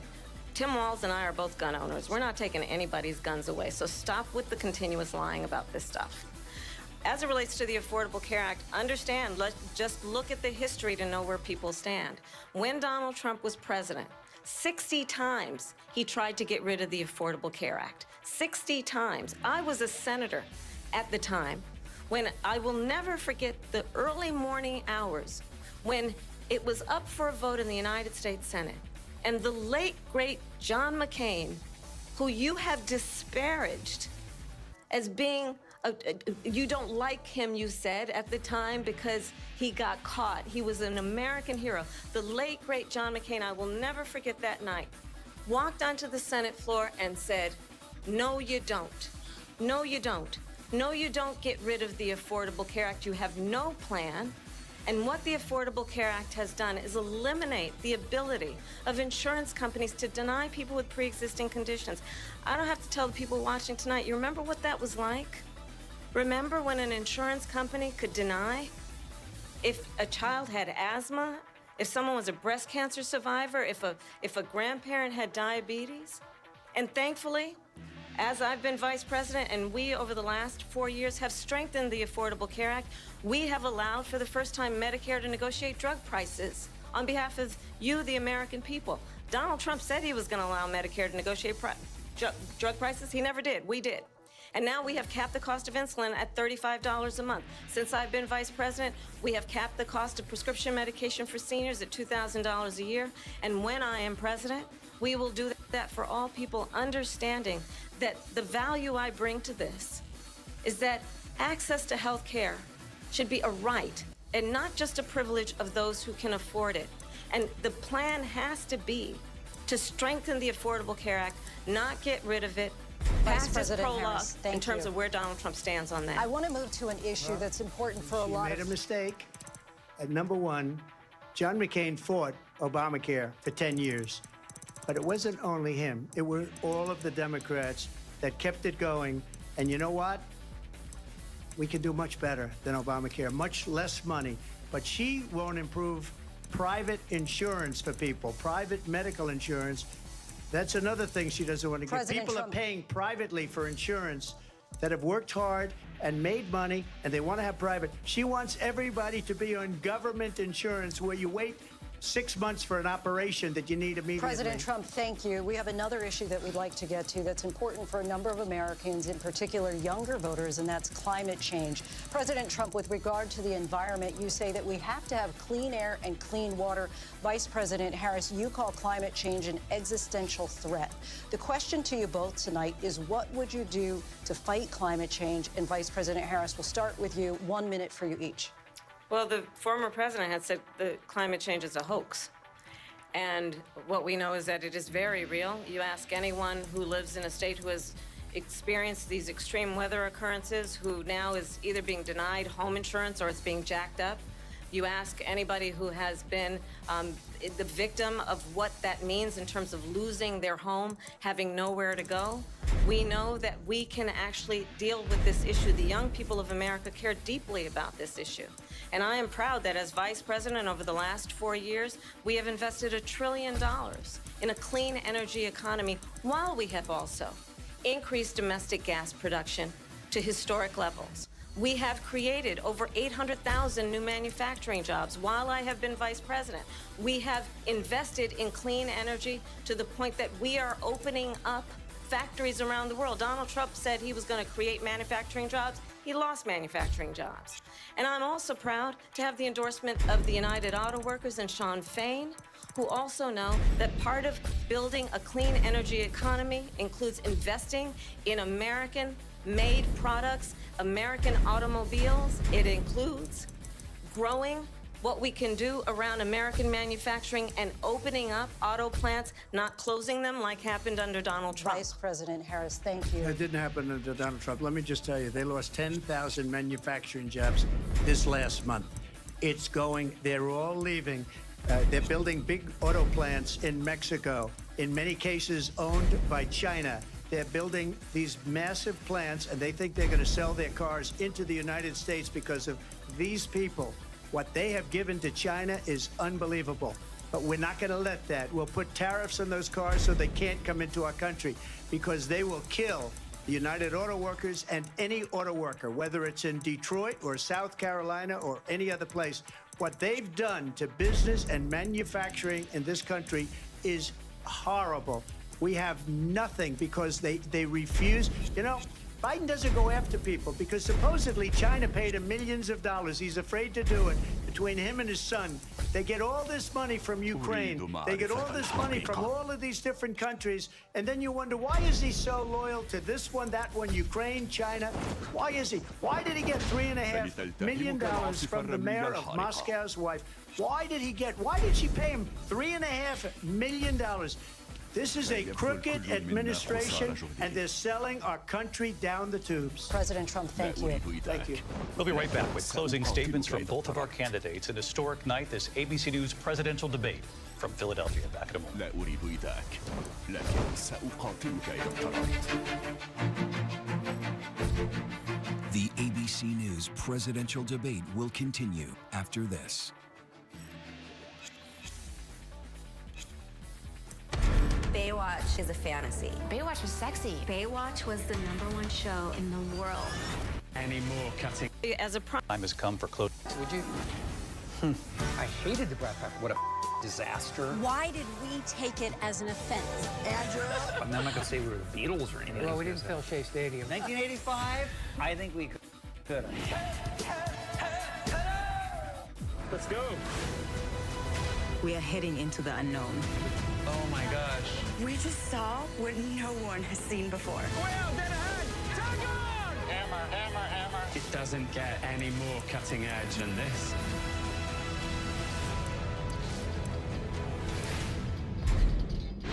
Reporting from the floor of the Republican National Convention, I'm Rachel Scott. Wherever the story is, we'll take you there. You're streaming ABC News Live. Live from the National Constitution Center in Philadelphia, Pennsylvania.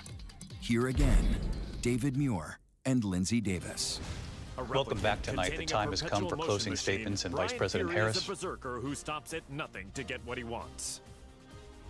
Having rampaged across the world's battlefields, the recent dearth of large-scale combat left the replicant yearning for such savage thrills. While searching for a new challenge, Brian heard of the King of Iron Fist tournament to select the new head of the Mishima Zaibatsu. Brian rushed to join the fray, seeing the tournament as the perfect opportunity to realize his goal, a world dominated by violence.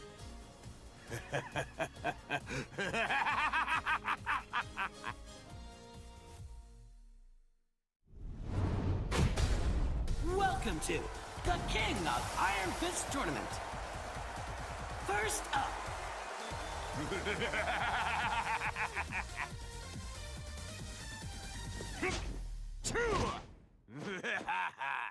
Get ready for the next battle. We begin with you. So I think you've heard tonight two very different visions for our country. Round one. Fight.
Get ready for the next battle.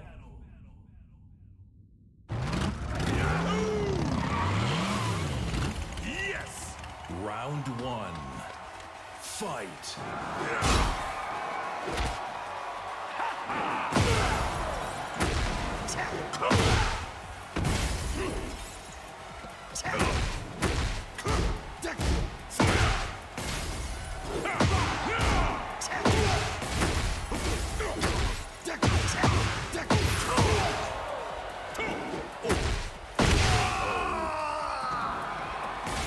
Round two.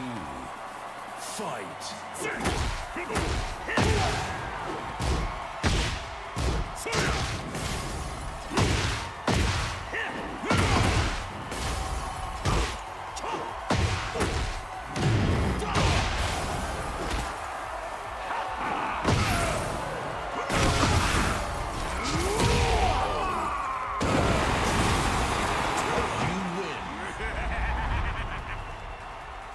Get ready for the next battle.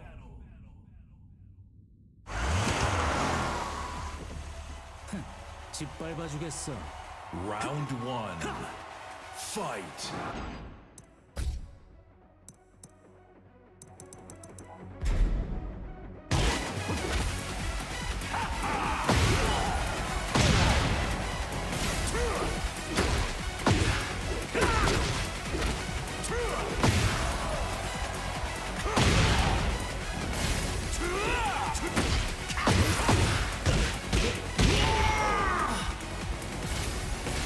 Round two. Fight.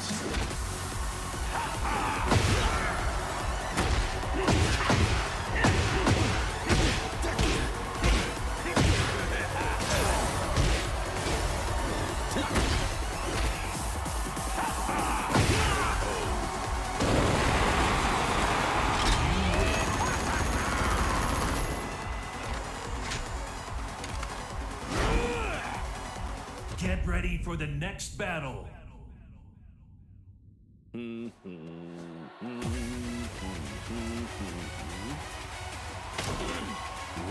one. Round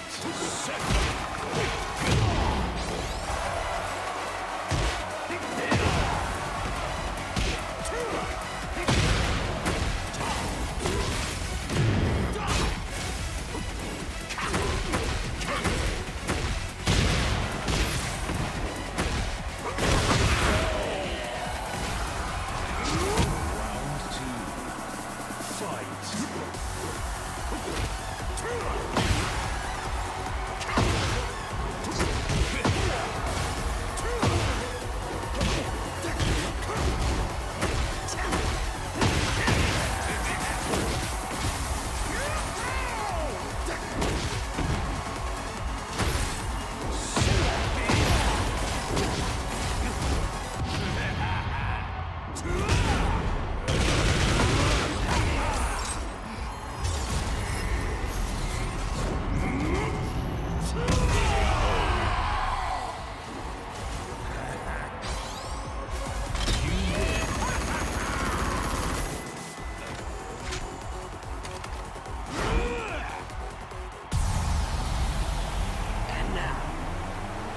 The final match!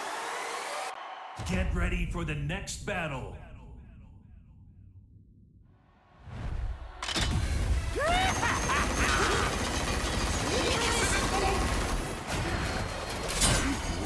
one. Fight.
One that is focused on the future, and the other that is focused on the past, and an attempt to take us backward. But we're not going back. And I do believe that the American people know we all have so much more in common than what separates us, and we can chart a new way forward. And a vision of that includes having a plan, understanding the aspirations, the dreams, the hopes, the ambition of the American people, which is why I intend to create an opportunity economy, investing in small businesses, in new families, in what we can do around protecting seniors, what we can do that is about giving hardworking folks a break and bringing down the cost of living. I believe in what we can do together that is about sustaining America's standing in the world and ensuring that we have the respect that we so rightly deserve, including respecting our military and ensuring we have the most lethal fighting force in the world. I will be a president that will protect our fundamental rights and freedoms, including the right of a woman to make decisions about her own body and not have her government tell her what to do. I'll tell you, I started my career as a prosecutor. I was the DA, I was an attorney general, a United States senator, and now vice president. I've only had one client, the people. And I'll tell you, as a prosecutor, I never asked a victim or a witness, are you a Republican or a Democrat? The only thing I ever asked them, are you okay? And that's the kind of president we need right now. Someone who cares about you and is not putting themselves first. I intend to be a president for all Americans and focus on what we can do over the next 10 and 20 years to build back up our country by investing right now in you, the American people. Vice President Harris, thank you. President Trump? So she just started by saying she's going to do this, she's going to do that, she's going to do all these wonderful things. Why hasn't she done it? She's been there for 3.5 years. They've had 3.5 years to fix the border. They've had 3.5 years to create jobs and all the things we talked about. Why hasn't she done it? She should leave right now, go down to that beautiful White House, go to the Capitol, get everyone together and do the things you want to do, but you haven't done it, and you won't do it because you believe in things that the American people don't believe in. You believe in things like, we're not going to frack, we're not going to take fossil fuel, we're not going to do things that are going to make this country strong, whether you like it or not. Germany tried that, and within 1 year, they were back to building normal energy plants. We're not ready for it. We can't sacrifice our country for the sake of bad vision. But I just ask one simple question. Why didn't she do it? We're a failing nation. We're a nation that's in serious decline. We're being laughed at all over the world. All over the world, they're laughed. I know the leaders very well. They're coming to see me. They call me. We're laughed at all over the world. They don't understand what happened to us as a nation. We're not a leader. We don't have any idea what's going on. We have wars going on in the Middle East. We have wars going on with Russia and Ukraine. We're going to end up in a third world war, and it'll be a war like no other because of nuclear weapons, the power of weaponry. I rebuilt our entire military. She gave a lot of it away to the Taliban. She gave it to Afghanistan. What these people have done to our country, and maybe toughest of all, is allowing millions of people to come into our country. Many of them are criminals, and they're destroying our country. The worst president, the worst vice president in the history of our country. President Trump, thank you. And that is our ABC News presidential debate from here in Philadelphia at the National